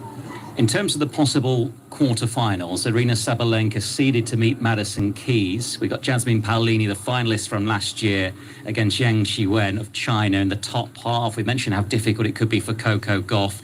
Potentially a quarterfinal of Iga Swiatek or the 2022 champion Elena Rybakina. Jessica Pegula is seeded number 3. Mira Andreeva seeded to meet her in those quarterfinals. Where else are we looking then, Greg? If it is not Arena, if it's not Coco Gauff, could it potentially be finally a year for Iga Swiatek to put her troubles behind her and come through and take the title? No, I don't think Iga really has a chance on the surface yet. She hasn't figured it out. She's not serving well enough. This is the one she finds the most difficult to play on. For me, the one that I'm looking at as probably the second favorite is Rybakina. Rybakina has won the title before. She's got the firepower. She's 11 in the world right now, which for me, with her ability, she's had off-court distractions now. That seems to be behind her. So I'm thinking the crash course for the women's final is Sabalenka, Rybakina. And I think that's the finals, the two big power hitters there. With Sabalenka, I'm so impressed because she keeps on investing in her team. She has the team of people behind her. She has a service coach. She has someone to review the issue where she had her meltdown in the French Open finals, and she's put that behind her. She's always doing the right thing to be the best player on the planet. and now she wants to win this title she's never won before. So that's my prediction for the finals this year. I could sound a little biased right now, but I'm thinking about an All-American sweep of the slams this year. Wow. Okay. I Just a know. little biased, Just potentially. a little biased, because we had Maddie, of course, winning Australia, Coco winning Roland Garros, so I'm trying to go with the All-American. So I was going to pick Pagula. Okay, number 3 seed. Yes, number 3 seed. That's what I'm going with. I know Greg's going to chime in. Okay. I mean, Pegula to me is a maximizer. I mean, she's incredible what she's done in her career. She got to the U.S. Open finals last year. The question, does she have the firepower and the movement? But I think she's maximizing everything. I would say it's hard to say the third best player on the planet is a dark horse. That's true, yes. It's sitting number 3, okay? Well, here we go. Let's come on to it now then, because we're on the eve of the championships. What we want to know is, in a fortnight's time, who are we going to be commentating on the BBC World Service, bringing you those finals? Who will be lifting those 2 wonderful sporting trophies? So, Jill, let's do the women's draw first of all. And Greg's already nailed his colours to the Sabalenka-Rybakina final. What are you going for? So for my final, Yeah. well, I obviously have Pagula there. Yeah, well, obviously, you're going for the American sweep, aren't you? Now I got to find out what side she's on. Give me 1 second. She's not on Sabalenka's side. Sabalenka, yeah, Sabalenka, Pagula, and then Okay. I'll have Pagula, and then I'm going to go with Sinner winning. Okay. Yeah, Sinner Alcaraz. Greg, what are you going for? Well, the women's, I've already said Sabalenka, Rybakina, Sabalenka to win. Men's, I'm going for Carlos Alcaraz, definitely get to the finals and win. The question mark, it could be one of 2 guys. Is it going to be Sinner or is it going to be Djokovic? I'm having this funny, sneaky suspicion Novak could be back in the finals, but Alcaraz, Sabalenka are my picks. Thank you very much. Thank you, Lee. Loved it. And Greg, you'll be with us for the final, so we'll see if you're correct. Thank you. Thank you. Looking forward to it. And Wimbledon finals, it's always the best day of the year. It's going to be a fantastic one. Stay with us throughout the championships. Greg Rosetsky, Jill Krabas with us, part of our coverage here on the BBC World Service. So I'll be here with Sport Today, live each weekday, 18:30 GMT, Sports World at the weekend from 13 GMT. Deleth, we'll save some strawberries and cream for you. Thank you, Lee. Yes, please do. I love a good strawberry, and the cream on top just is the icing, or the cream on top of the strawberry, I should say. Thanks to Lee, Jill Krabas and Greg Rosetsky there. Can't wait to join them a little bit later in the week, but 18:30 GMT every weekday from Wimbledon. Lee James will have the latest still to come on Sports World. We'll be heading to the Club World Cup. Get the latest from what's happening there, and the Gold Cup as well. Plenty to look forward to in the final hour of the programme. Stay tuned. BBC News, I'm John Shea. Health authorities in southern Europe have issued warnings as a heatwave reaches dangerous levels. Southern Spain is the worst affected region. The authorities in Barcelona say a woman died on Saturday after completing a shift as a municipal cleaner. Portugal, Italy and France all have emergency medical services on standby. Guy Hedgecoe sent this report from Madrid. Most of Spain is in the grip of this first heatwave of the year, but the south is seeing the most severe heat. The Spanish Weather Agency has already said it expects this to be the hottest June on record. The authorities are advising people to stay out of the heat where possible. Most of France is on orange alert and 24 Italian cities on red alert, including Rome. Meanwhile, in Greece, firefighters have been battling wildfires near the capital, Athens, for days. The high temperatures are expected to continue across much of southern Europe, at least into midweek. One of Hong Kong's last remaining pro-democracy political parties, the League of Social Democrats, has disbanded, following what it described as intense pressure. Danny Vincent reports from Hong Kong. The League of Social Democrats was once considered by many the last opposition party in Hong Kong. Journalists and supporters gathered in their office for an emotional farewell. Members told the BBC that it was no longer possible to run an opposition political party in Hong Kong today. They declined to confirm if they were forced to disband by the authorities. June 30th marks 5 years since the introduction of a Beijing-imposed national security law. The authorities say it's restored order after political protests. Critics say it's being used as a tool to silence dissent. Iranian state media have published details of a new bill that will permit the death penalty to be used for a range of offences, including spying or collaborating with hostile states. Trials may be expedited and held in branches of Iran's Revolutionary Court. Those found guilty of spreading false information or sending footage to foreign-based opposition media will also face tougher sentences.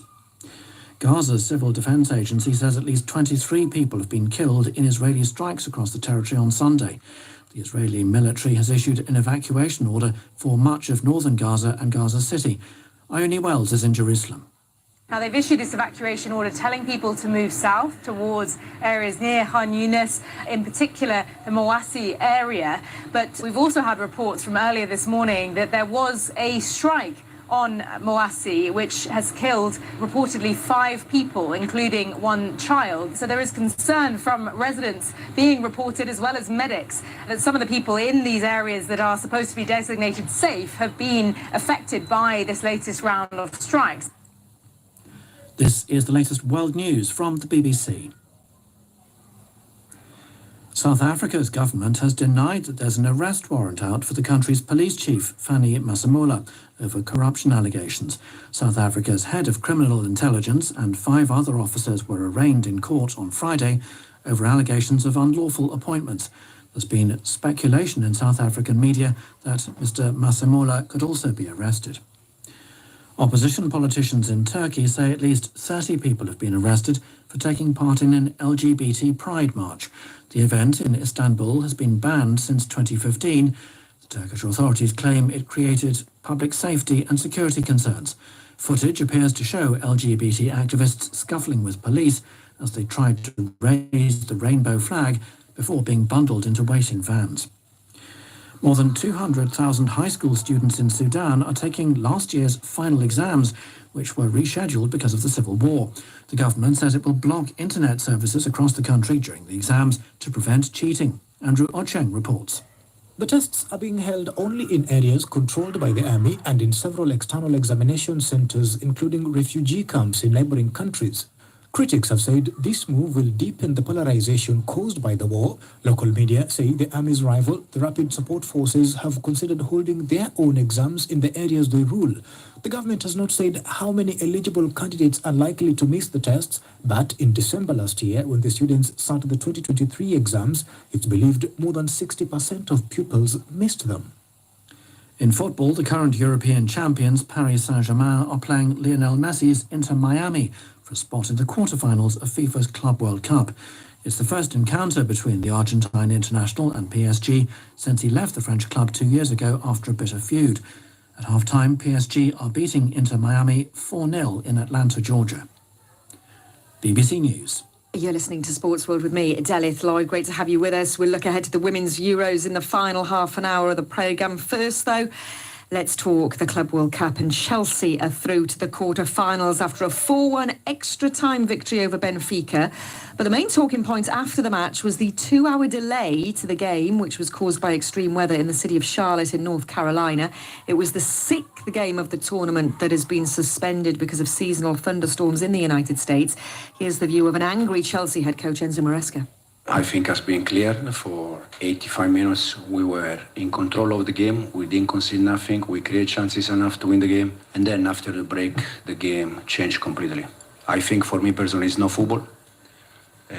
It's already 7, 8, 9 games that they suspended here. I think it's a joke, to be honest. It's not football. It's not for us. You cannot be inside because you don't know what you have to say.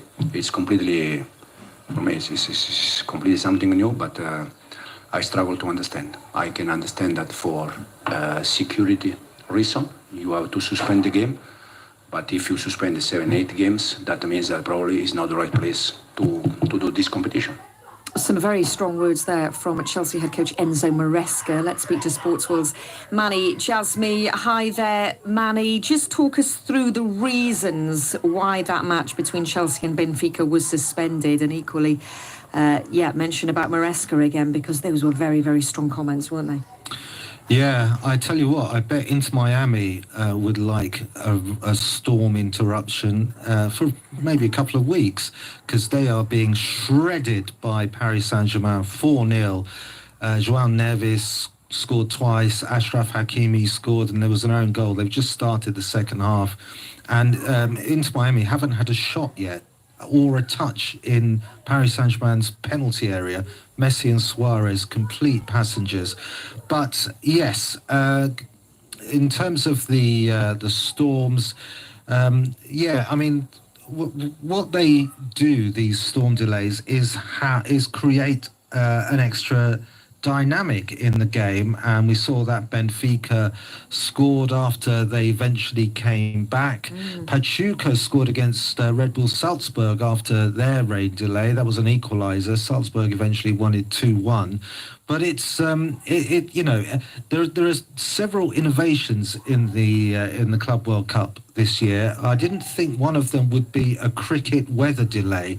And Maresca's quite right. This is not football. There's none of these players have been through this before, because this is not what football's about. And this should be a cause of massive concern for FIFA about next year's World Cup. Having said that, they should have known about it already and didn't. So perhaps they won't give it any attention at all, and we'll just have the same thing happen this time next year. Yeah, I mean, it's interesting. These things shouldn't be happening, but crucially, you make the point about next year's World Cup. Let's bring in Miami-based football commentator Juan Arango. We're talking there specifically about Benfica and Chelsea on Saturday evening, Juan, but that match was one of 6 games that have been delayed throughout this Club World Cup because of adverse weather conditions, and Manny's touched on it there. How much of an issue is this likely to be at the World Cup next year, which of course is being held across America and in Canada and Mexico, and it'll be happening at the same time that this Club World Cup is happening right now? Well, it's been a complicated thing. It has always been a complicated thing, but it's part of the new reality. And by the new reality, I'm talking about it's part of the weather in this part of the world. I mean, it might not be something normal that is seen in Europe or in Asia, but it's normal here. I mean, it's something that players that have come to the United States and have had to adapt themselves to. I mean, even Leo Messi himself, when he arrived at Inter Miami, I mean, he plays in the lightning capital of the world. I mean, just this year alone, there have been around 12, I think it's in between 10 and 12 people that have died due to lightning strikes in Florida. I mean, it's something that people here have to live with. And forget about the lightning, forget about the rain, because we also have to keep in mind that in the United States, the U.S. men's national team have played in the middle of a snowstorm. They played in, the driving rain. That's not the problem. The problem is the lightning. You don't want to have a situation. You don't want to get into a litigious situation at the government level where, God forbid, someone ends up being struck by lightning in this part of the world.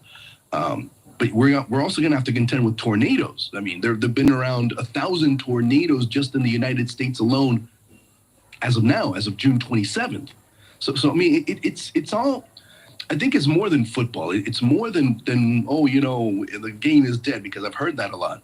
It's the climate here. It's part of that. And maybe what we should be asking is, what was FIFA looking at when they just completely overlooked it? Or it seems like they've overlooked it, because there have been changes to the protocols as well, from what I've heard, that the radius around the stadium for these types of incidents has increased. So that again is an issue. Yeah, I mean, like you say, it is interchangeable, and with all that being said, obviously safety is always a key concern. It is currently in this tournament, and it will be next summer, but arguably FIFA aren't going to want matches to overlap, are they? That's one concern. If you're talking about just the football, you don't want one match on one day, then just on that, Delith, FIFA are kind of partly responsible for games overlapping next year, which they will if they play them in these areas. And that's because they've expanded the World Cup. So in the group stage, there could be 6 games a day, and it's inconceivable that games won't overlap.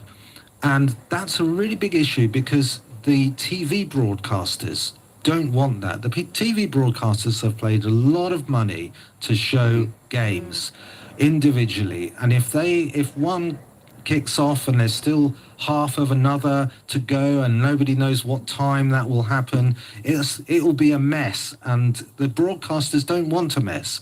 So that's why FIFA really need to address this issue. Yeah. No, you're exactly right. I mean, it's an extremely tight schedule that they're going to be on, and most likely it will happen. I mean, I'll add another. I mean, I'm not a weatherman by any chance, and I'm not trying to play one, but just this week alone in the United States, you had matches that are being played in 40, 41, 42, 45 degree heat index. Yeah, I mean, it's something that the players have been talking about, something that coaches have been talking about. And not only that, in this week alone in the United States, over 2,800 record highs have been established in different parts of the country. 2,800.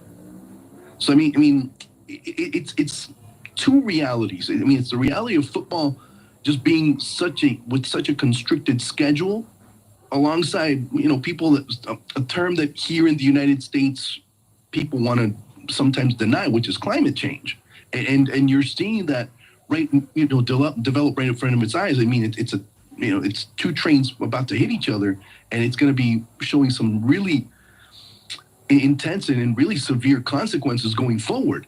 Because I mean, let's go back a couple of years, guys. I mean, we were talking about, players can't play in the summer because in Qatar because of the weather there. Well, the weather here in the past few years hasn't been that far off in some parts. And some of those places are going to be places where Kansas City, South Florida, that you're going to be seeing some extreme weather. And all of a sudden they're saying, well, no, we have to play in the summer because, well, that's okay. But, 4 or 5 years ago, it wasn't okay when they were about to play in November, December. So that might end up leading to calendar changes in the long term. And I'm not just talking about the United States alone. We'll have to wait and see. Obviously, it's too late now, isn't it, to push? Well, you would think it's too late now to push next year's tournament back. Yeah. But it is something that certainly climate change is something that the FIFA and everyone is going to have to consciously think about when these tournaments are being planned. We could talk on and on and on about the weather and the climate and what have you. But Manny, we heard from Enzo Maresca there. Just in terms of the football, how happy will he be that Chelsea are into the quarterfinals? Well, they've already made $54 million, so plenty of people at Chelsea will be happy about that. On the pitch, they've been okay without being spectacular. I mean, it's difficult to say because they were in quite a weak group with Esperance and LAFC, so their only test was Flamengo, who beat them. But they were far better than Benfica and will fancy their chances against Palmeiras, who have been very good, but lacking a cutting edge. And something for Chelsea fans to look at is Esteval, who is going to join them after this tournament, plays for Palmeiras, a tricky winger who's shown glimpses of his talent so far. I think that Chelsea will fancy their chances of beating the Brazilians. Yeah, so Chelsea against Palmeiras in the quarterfinals. You've already mentioned the fact that Paris Saint-Germain, the European champions, Manny, are outwitting Inter Miami 4-0 in the early stages of the second half. It's 4-1 now. 4-1. Messi set up Suarez for a consolation. It was kind of the first time either of those featured in the game. You're a couple of minutes ahead of me, Manny. It doesn't surprise me. I mean, you're always ahead of me in most things, to be fair. Sunday's match later is between Flamengo from Brazil and Bayern Munich, and that's happening, Juan, in Miami, isn't it, where you're based? Yes. We've heard before from yourself how the Brazilians have taken over this tournament. Will it be Flamengo then who will have the majority of the backing in that match, do you think? Oh, absolutely. Like they've had in most of their matches, they've been. I mean, you have a good contingency coming down from Orlando, and many that have been supporting them throughout the entire tournament. I mean, Flamengo. If it were possible, they would have been able to bring over. Many of the 40 million Flamengo fans would have been looking to come to South Florida or to the United States for this tournament. But I mean, it's been one of those clubs that have, alongside Palmeiras, and they've been one of those teams that, from a support standpoint, which has been such a talking point for South American teams, that have been able to come through. But not only that, I mean, aside from that, the form that Flamengo have had, and they've been able to maintain themselves healthy. Now, keep in mind, there's another topic. That match will be Flamengo's 80th match. Wow. Compared to what Chelsea have played this year. I mean, if you look at it from the European starting point of their season compared to what Flamengo have been able to do, because that was basically 2/3 of the way in the Brasileirão. From that point in the Brasileirão to now, Flamengo played, well, if you include that match, it'll be 80 matches for the Mengão. And let me add another thing about Palmeiras. They're going to be missing out on Paulinho. He also's done, so they're riddled with injuries right now and suspensions going into that match with Chelsea. So that's going to be interesting to see as well. Yeah, and just briefly, Juan, I know the last 16 matches continue on Monday and Tuesday. I'm just wondering what the US audience is like for Real Madrid, Juventus. I mean, those are two big European clubs who go head-to-head on Tuesday. Mm-hmm. Yeah, I mean, Madrid have been able to bring in a decent contingency, but it's interesting because I was speaking to one of the former presidents of one of the supporters groups here in the United States, and they said, you know what, the funniest part is that with Real Madrid, none of the European fan bases came over. It's all been based on the U.S. fans or many that have come from Latin America that have gone to support Real Madrid throughout this tournament. So that's been an interesting point to bring out when it comes to Real Madrid and them slowly as a team coming together as well. I mean, you're trying to swing back from one point to another. Seeing Real Madrid slowly getting accustomed to what Xabi Alonso is trying to put forth in terms of a strategy, in terms of a tactic, in terms of a system. So that'll be interesting to see as well. Well, I mean, the same thing can be said to a certain extent about Juventus as well. So it's been kind of a good proving ground for them. And a proving ground where there's money at stake is kind of interesting as well. So we'll see what ends up happening against the Juventus that was pretty much rocked by City the other day. We will see. Yes, Juan, great to chat to you as ever. Manny as well, thank you for joining us on Sports World. Football commentator Juan Arango there out in Miami, and Sports World's Manny Jasmy. So Real Madrid Juventus on Tuesday, Borussia Dortmund also against Monterrey, and on Monday it's Inter v Fluminense and Manchester City take on Al Hilal. We'll keep you updated, of course, throughout the week on Sport Today. Now, Honduras and Mexico were the first teams to book their place in the semi-finals of the CONCACAF Gold Cup on Saturday.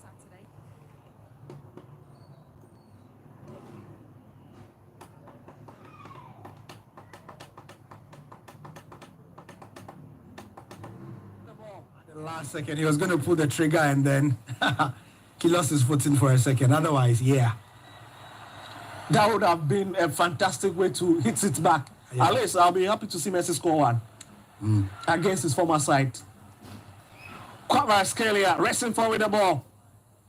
And somewhere between a lot of pink sets again, and they win it. Redondo.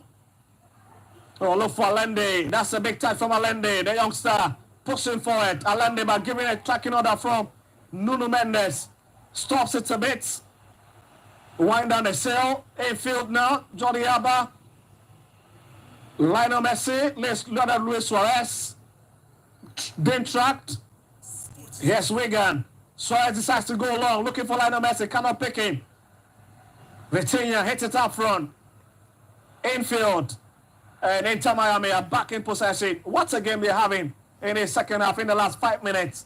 They've seen most of the ball, but what? Can you believe it? Osman Dembele getting ready to come on. Well, this is cruel on Inter Miami, isn't it? My goodness. Being 4-0 down and then seeing Osman Dembele coming on. Ah, man. I mean, I don't know. Luis, Enrique will not even have Messi. No. You know, the target is to win this Club World Cup in R2. So a statement must be made at every stage of the competition, on every step of the way. And unfortunately, nobody is going to stand in his way to ensure, in the way of making sure that happens. It's been said that any team that beats PSG is likely to be a candidate to win the title. So he's making sure that there's notice served every team that's going to meet them. Well, let's see if Inter Miami, but that's Segovia for Inter Miami, who happens away from the left-hand side, drops it deep a bit. Let's to pick Alba infield. Decides to carve it onto the right-hand side. And it's Thomas Aviles, the one who scored that own goal, will find Falcon. And looks like the narrows are becoming a bit fewer Jordi Alba is a long ball driven across there, looking for Suarez. Can he pick him? Into Miami, Lionel Messi stealing his way through into the PSG half there, but Donnarumma at the right place again to claim it. Big stuff coming from the big man. At this point, it's a one-man show where Inter Miami are concerned. It's every single threat, like we've said a couple of times, has come through Leo. And, I mean, it is impressive that with a team that's as average as this one, he's single-handedly able to threaten PSG a couple of times. But PSG themselves are going on the attack once more again. Well, that's Hakimi, the skipper of the side now. Will try to run through a few of these pink sets, but it's currently out. As most of the players will be waiting to pick it up. It's rather Inter Miami is throwing at the far left-hand side, Jordi Alba. His breath not just enough for him after all the running. But here was the moment Lionel Messi was trying to steal his way through. Bit Pacho to it, and Berardo really standing his ground. Not the best of way to do it, Lionel Messi. And the final man is Donnarumma, who wanted to get his hand to it. Kvaratskhelia, lots of space here, lots of channel. Could be lined up a shot, and that's a lovely killer. Lovely killer, but yeah. He's not gotten it right. He's tried throughout the game. He's been polishing that handle of that gun, but unfortunately, he's not pulling the trigger the right way. And you know who have been at the suffering end of the gun? I know, right? He's barely seeing the ball right back. He's barely seeing the ball. He's really struggled. I mean, I'm sure you have a testimony to give after the match. If they ask him who is your toughest player you face, I'm sure Kvaratskhelia name definitely will be coming up. But here's Redondo for Inter Miami. Big chance, Allende, and he flashes across there. Not the best of it. Man, Inter Miami are so bad. I'm sorry. But the coach is applauding them. Oh, look at the fans! Look at the fans! I told you this before. It be just vibes they come to the stadium for. Just inshallah vibes, man. They're going to have a good time. I mean, even they themselves, would they have the confidence to go behind their team? No, they came to support their team. Right? But I don't think realistically they expected, any surprising scoreline. Yeah. So once you are there, you are seeing all these players. What are you going to say PSG in Atlanta? Again. For a proper, it's not a preseason game, you know what I'm saying? It's a proper competitive match with money at stake and all that. So, yeah. Well, Osman Dembele have just laced one to Kvaratskhelia on the left-hand side. Vitinha, plenty of space for him to fashion out a lot of options. And that's a big pass to the right-hand side, Bradley Barcola. There's back to Barcola again. PSG not under pressure at all, just boxing the ball around, looking for Hakimi, big chance Hakimi. And Ostari again magnifies himself and picks it up. What a tournament is having. Just look at it. Hakimi is stealing his way beyond Jordi Alba. And look at how Jordi Alba is just watching. Are you sure this guy is a defender? I mean, look at the ball from Messi. And here is Luis Suarez for Inter Miami. Will try to send it across. And Messi will be a bit disappointed. Lord have mercy. It wasn't Suarez. Suarez is not going to give such a bad ball. Well, 66 minutes. And something happening on the opposite side. But Ostari once again invited into the fray. And there they'll go again. It's Thomas Avles. Segovia trying to chase it. But the referee will hold that play a bit. 66 minutes, and it's still our coverage of the FIFA Club World Cup on Sporty FM, which is brought to you by Electroland, and also live on Sporty TV and on the Sporty Bet app. You can equally go for a few options on the Sporty Bet app, and you will win big here as Messi tries to release that defense splitting pass onto the right-hand side. Wigan inside. Messi arrives a shade late, and Paris Saint-Germain will pick up the broken pieces. Trust into midfield. Hakimi infield now. There's a big chance. Kvaratskhelia. Big run from him. Decides to take his time because the flag was already lifted at the far right-hand side. And the Georgia international would have to hot play. Oh, talking about Kvaratskhelia, what a player he's been. With the most assists so far, 2. For this Paris Saint-Germain side. And he's also been a player with most attempted balls at goal, 9 in the group stages. And already we've seen a lot from him this afternoon. Pacho, who hits it on to Beraldo. Vitinha will receive it. Here's goal Luis Suarez standing on him, but he decides to go short to his right-hand side. Zaire. Osman Dembele will not be picked, but they'll pick Kvaratskhelia on the left-hand side. Doué. Osman Dembele. Here's Osman Dembele again, trying to orchestrate play deep inside Inter Miami's half. Lovely pass there. That's a short pass. And still in their way. This could be dangerous for Inter Miami. Oh, onto the roof of the net. It's a corner. Looks like Bakola hits the ball, took a deflection of, otherwise, once again, it was going in. It was going right in. Yeah, that was heading in. I think... it went off his own player. Yeah, it's his own player. So, we could be seeing new players coming in.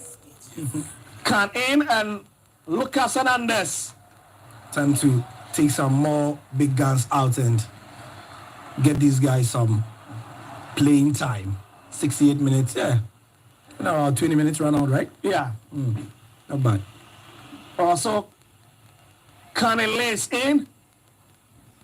And also, Lucas Hernandez will be playing from the left-hand side.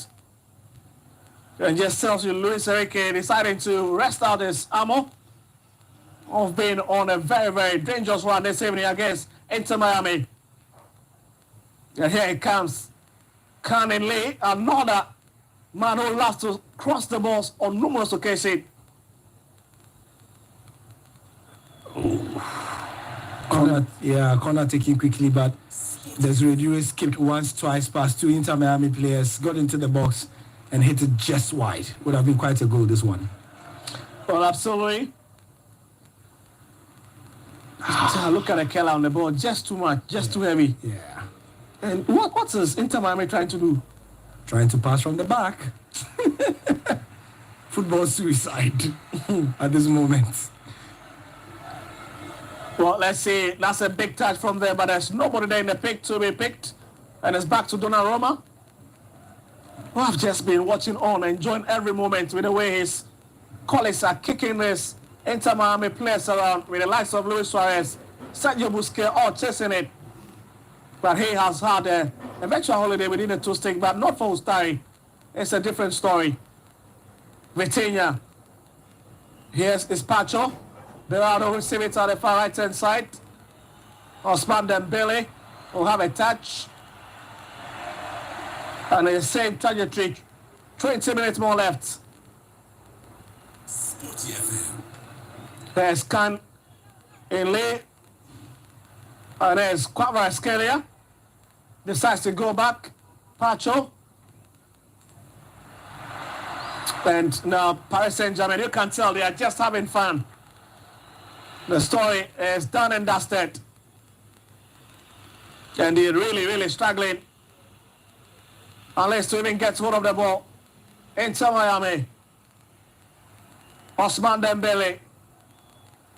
Well, I think, will you say it's a perfect game to bring in Osman Dembele, knowing that, the game is almost done? Yeah, get him a run out, make sure that he contributes at the same time, maybe get a goal or two. And then give him the opportunity to feel something from this game as well. But I would have put him on the bench. Oh, really? Just let him rest. Let him rest. There are more important games to come. This game was done and dusted by the time he came, but yeah. And he just wants him to have a bit of action. Well, you can see the drama unfolding, and Inter Miami is half with Falcon. And let's run into his own goalkeeper, shoving the ball all the way into the arm of the goalkeeper. It tells you how they have been at the receiving end, they're saving it. But if you're watching from the United States, it's a big afternoon. And here's Bradley Bacola. And that's Falcon and Ustari at the right place to claim it up. No struggles for the big man. The Argentine has really, really Save Inter Miami on numerous occasions. Lionel Messi brings it to the left-hand side.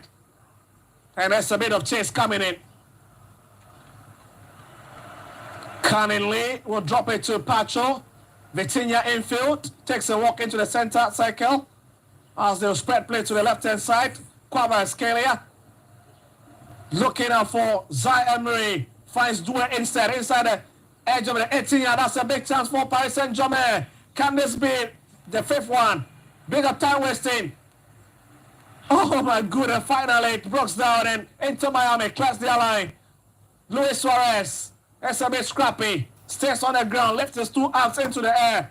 And he protests that decision from the referee.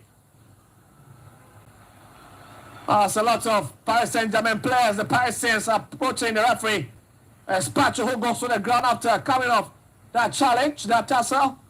And absolutely Luis Suarez will definitely get into the book of the referee. And there it is confirmed. Luis Suarez got himself into the book of the referee. Definitely not the best of roads for the Uruguayan. As Vitinha will bring it up front. Osman Dembele flicks it over to the back line. Picked by Pacho. Canning Lee, not the best of pass. And Segovia bringing forward for Inter Miami. Somewhere between three Parisian players. Still Segovia under pressure at the bar line. The far corner flag brings it crossing. Oh my goodness, but Donnarumma picks it up in the air. Brilliant stuff from Inter Miami. The transition play. And look at the header. And it's Allende. This time around, Cano just gets his head above Donnarumma. And it stays at the same scoreline. 4-0 to Paris Saint-Germain. Osman Dembele currently out beyond the bar line, but we'll get to see the face of Cremaschi. Segovia will be retouched in the game. Talasco Segovia is going out for Cremaschi to come in. And it tells you that it's a late hour for the left winger. As the coach for Inter Miami, Javier Mascherano, decides to tweak his tactics a bit and inject a bit of power into this Inter Miami side. And just look at the way Segovia is walking up the field. As if they are leading this time. 75 minutes. Quarter of an hour to go. And Cremaschi runs onto the turf in the 30 jersey. Paris Saint-Germain throwing on the near side, the left-hand side. Quickly taken, once again beyond the sideline. But he's just wondering what they are trying to do at the moment. Decides to bring it back. And that looks to be Osman Dembele, deep in his own half.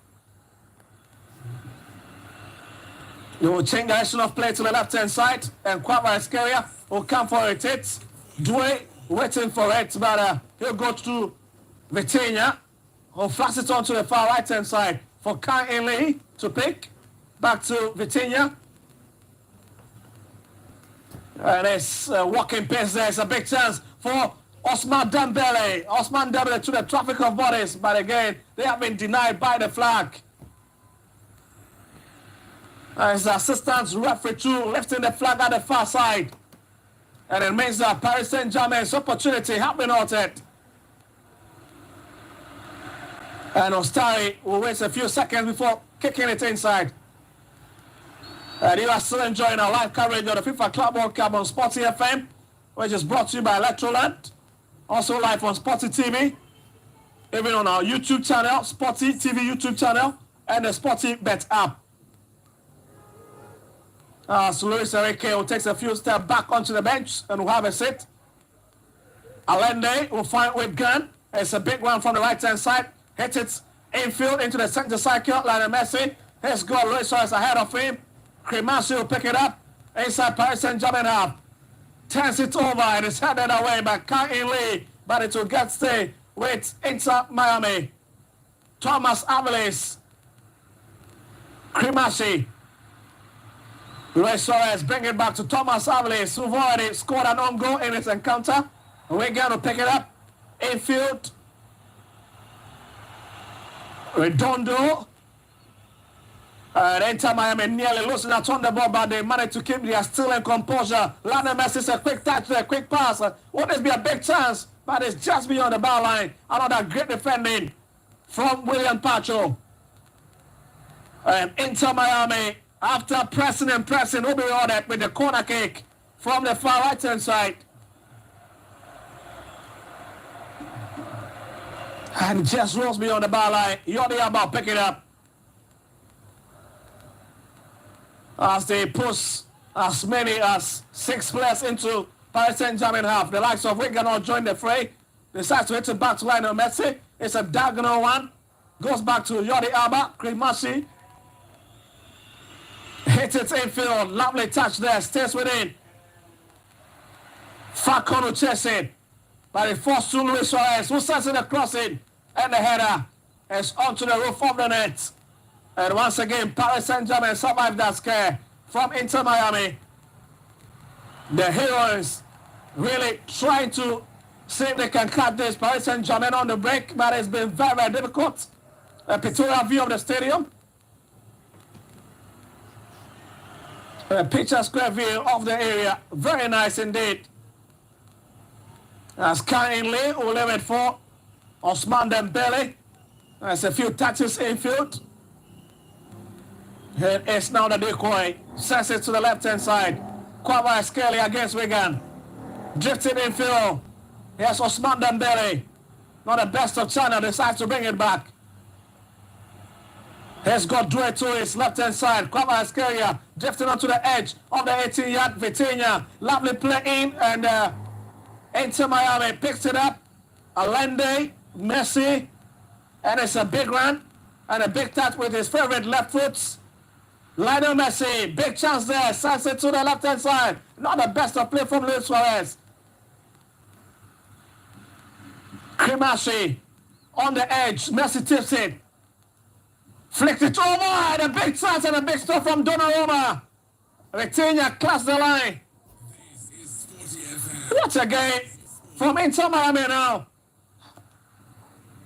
Clearly getting himself back into this game. As Kvaratskhelia will run with it from the left-hand side, enters into the penalty area, but again it's a poor delivery into the channel and is blasted away by Thomas Aviles.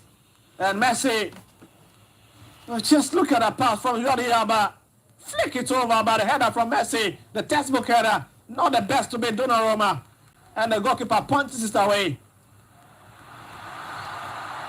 10 minutes more left in the game. That is the same old story. No goals in this particular half. As Paris Saint-Germain will go long onto the far side. Dembele.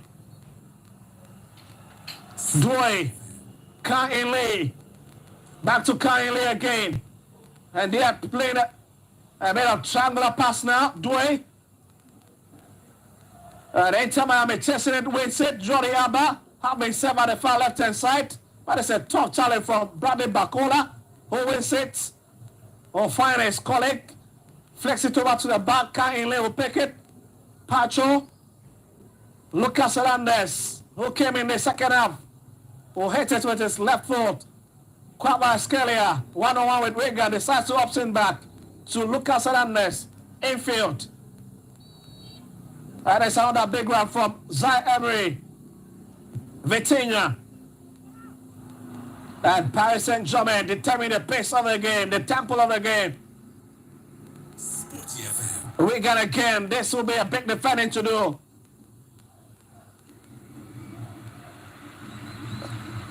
Lucas Hernandez, Vitinha draws for it. And Inter Miami side will take a few steps up front. Ousmane Dembele, Kain Lee, Vitinha. And I must tell you, it's really, really difficult for Inter Miami at this juncture. They cannot even get their legs close to the ball. As Kvaratskhelia is taking his time, winning the options on the far right-hand side. Decides to go for Vitinha, infield. Bradley Bacola loses it out on the ball. Here's Cremassi running with it. from the left-hand side, dropped in his shoulder a bit. They start to option to the right-hand side. Not the best of hits. Picks by Lande. And it is back again to Inter Miami's half. It's one-way traffic. I tell you, man. The Inter Miami fans are, I don't know. You know, they were enjoying themselves, but they just realized that, nah, the party is becoming difficult. No, it's done. The party is done. You know. But here's a big step for Inter Miami. Clearly just tapped away from Pacho. And that'll be a train advantage. As Jordi Alba jogs to it, picks it, but it's Wigan instead. We'll be looking for fewer options. He's got Alene close by. As well as Redondo. Picks Redondo instead. Here's Redondo. Frederick Redondo onto his left-hand side. Krimashi. He's got few channels. Then it's back again. Infield. Thomas Avles. Waiting at the receiving end. Luis Suarez will have a share. Jordi Alba will have a touch. And it's back to Krimashi. As the likes of Lionel Messi wait for it up front. It's a very tight angle to win past the ball. And they ended up giving it away. But they managed to win it back in possession. Not the best of pass. Wigan. Paris Saint-Germain back in possession. Retenia. Zai Emery giving a tough order from Krimashi. And it's tipped beyond the bar line. And that is going to be Inter Miami's corner kick. They've had a good spell in the last 5 minutes. Inter Miami. PSG have not got away from the ball. But yeah, not to take anything away from Inter Miami at all. They've worked hard to be in this position. Even though, I mean, somebody will sarcastically say that PSG obviously have not been too interested in getting the ball away. Otherwise, they would have. Credit where it's due. 6 minutes to the end of regular time, and Inter Miami are making something out of this. Making a lot of chances out of it, but the game is temporary holder because Lucas Hernandez trips to the ground after coming off that challenge from Falcon, Massimiliano Falcon, as the culprits. But we already set up two, I think, one quarter-final game already between Palmeiras and Chelsea. It's confirmed. Of the 2021 final. Yeah. But interestingly, the winner of this game will either be taking on Flamengo or Bayern Munich in a game that we'll be bringing to you live here on Sports FM. Flamengo, PSG, Bayern PSG, both very tasty prospects. Wow. Here's Kvaratskhelia, another best of past, and he's been beaten to it. With Wigan. Redondo, that's a lovely touch from Luis Suarez onto his left-hand side. Krimashi will have a touch. Another big touch from Luis Suarez, who is now doing the job of a link-up midfielder. Of a playmaker. I mean, you got to do it. Somebody has to do it, you know. And you know, if you look at their disposition from Messi, Messi doesn't like to talk too much. He's been talking so much. They make the man they talk. I mean, he just flashed up on the screen. Yeah, he's been talking a lot. You have to talk. Charlie, this is not Barcelona. This is not, you know, minimal touches because the football IQ is up there. So before you think, I've thought. Before I think, you have thought.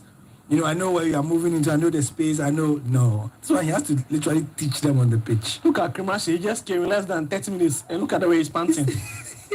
He's done a lot of chasing after coming in.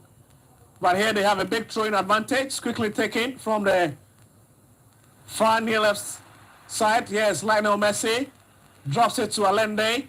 As Wigan. Back to Wigan on the right-hand side. Taking their time to switch play onto the edge of Paris Saint-Germain. Here it goes to the ground. And the referee points to a free kick. And it's Luis Suarez who stays on the turf. Yeah, interesting. Very, very, very soft call. You see the PSG players are laughing because he got the ball back to wall. I mean, yeah, it's very 50-50. It's not a challenge that you'd always, but yeah, I mean. Well, Berardo is the man who made that contact, and it's a good position for Lionel Messi. Free kick. Is he going to take it? Is Suarez going to take it? Looks like Suarez is going away, leaving it for Leo. Yeah, and this will be fantastic if Leo hit it. But again, it's against quality Donnarumma. Absolutely. And the defense are lining up quality defense as well. Well, Donnarumma issued a few of instructions. Managed to save 16 times what could have been a goal for Paris Saint-Germain at the group stages. And he's been faced with one again. Well, it's against somebody he knows very well. Very well. And you know that the free kick of this man, the speed with which the ball travels, is just crazy. If he's able to find the mouth of the net, that could be quite unique. And you can see some of the fans already with their phones out. They will have to take this moment. That will stay with them forever. If Lionel Messi is able to find the back of the net. There's about 5 Paris Saint-Germain wall with a player line behind them. Lionel Messi, and then the wall blocks it. Ousmane Dembele still sits away quickly onto his right-hand side. Swing in play, looking for Zach Emery. Too heavy for him, but he runs. Can he keep it? It's Bradley Bacola instead. Oh my goodness, what is Bacola doing? He wanted to shimmy himself into the penalty box. That would have been something if he had been able to pull it off. But the counter-attack from Inter Miami. Luis Suarez coming into the fray, drops down a bit, and he'll change it into the center cycle. Thomas Alvarez lifted deep, and again Luis Suarez will not be found. Not the best of play, very weak flick over to find him.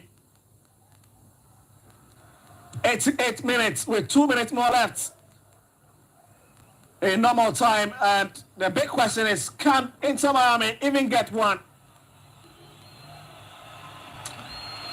But here it's onto the left-hand side. Pacho, he's got Lucas Hernandez very close by. I was looking for Hicha Kwabaskelia instead, could not pick him, and the play had been truncated because Wigan just dropped into the fray and can't play. Pacho decides to return it. Back to Pacho again. Just at the left-hand side of his own 18-yard. Sends it infield. I was wondering he was trying to pick Thomas Alvarez. Another poor pass from him. Could be giving it another go, but here's a hot chase from the PSG player, Hicha Kwabaskelia, against Wigan. And you can always see the positioning of Wigan anytime Kwabaskelia is on it. Here's Ousmane Dembele. Lovely shot comes off Thomas Alvarez. It's rather Redondo.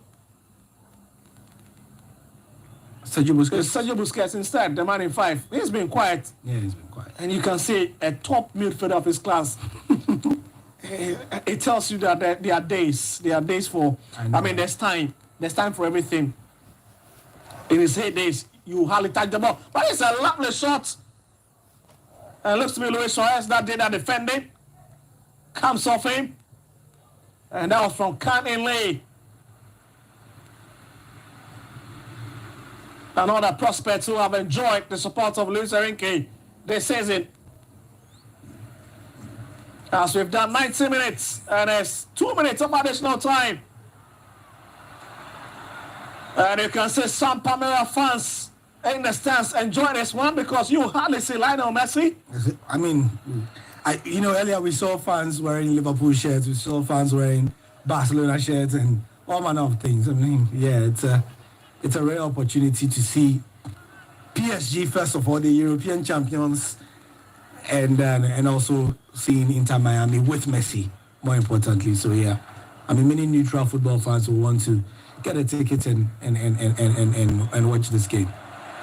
Oh, absolutely. But yes, Paris Saint-Germain transition play. Bradley Bacola, somewhere between two players, but not the best of technique with his left foot. And Ostari picks it up. Oscar Ostari have really set the day for Inter Miami this evening.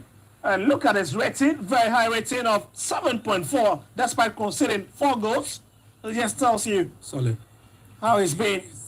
And here's Cremassi. Infield, but it will be stopped by Vitinha, brings it back to Pacho. A bit of deep run. Sends it to Donnarumma, or tip it away to Pacho. He's got Hernandez on the left-hand side, picks him, and is blocked. A bit of running from Avdis. Looks like that is the end. Luis Enrique, with a straight face, will walk over to Javier Mascherano, who smashed at him, his former manager, and a bit of hug. Good game, good run out for PSG, good competition for Inter Miami. I repeat that, good run out for PSG, good competition for Inter Miami. You know, both teams are in the game for different reasons at all. Joao Neves with a double, Aviles with an own goal, and Hakimi getting in on the act as well. So it means that we have yet another team confirmed for the quarterfinals. Yeah, and we'll be looking forward to that big game between Flamengo and German giant Bayern Munich. I don't know what you make of this game. I think. Now, what can you say? I mean, look at the embrace between Buzi and Luis Enrique. Fond memories, both of them, I'm sure. And what can you make of the game? I mean, it was over before it started, and PSG served notice quite a bit about the way they were going to start with that early goal, and it's never been in doubt since. So, yeah, it's been fun coming the way of listeners with this game, and we have more coming. Sure, we'll go for the post-match analysis, and then we'll come their way with that game at 8 o'clock again.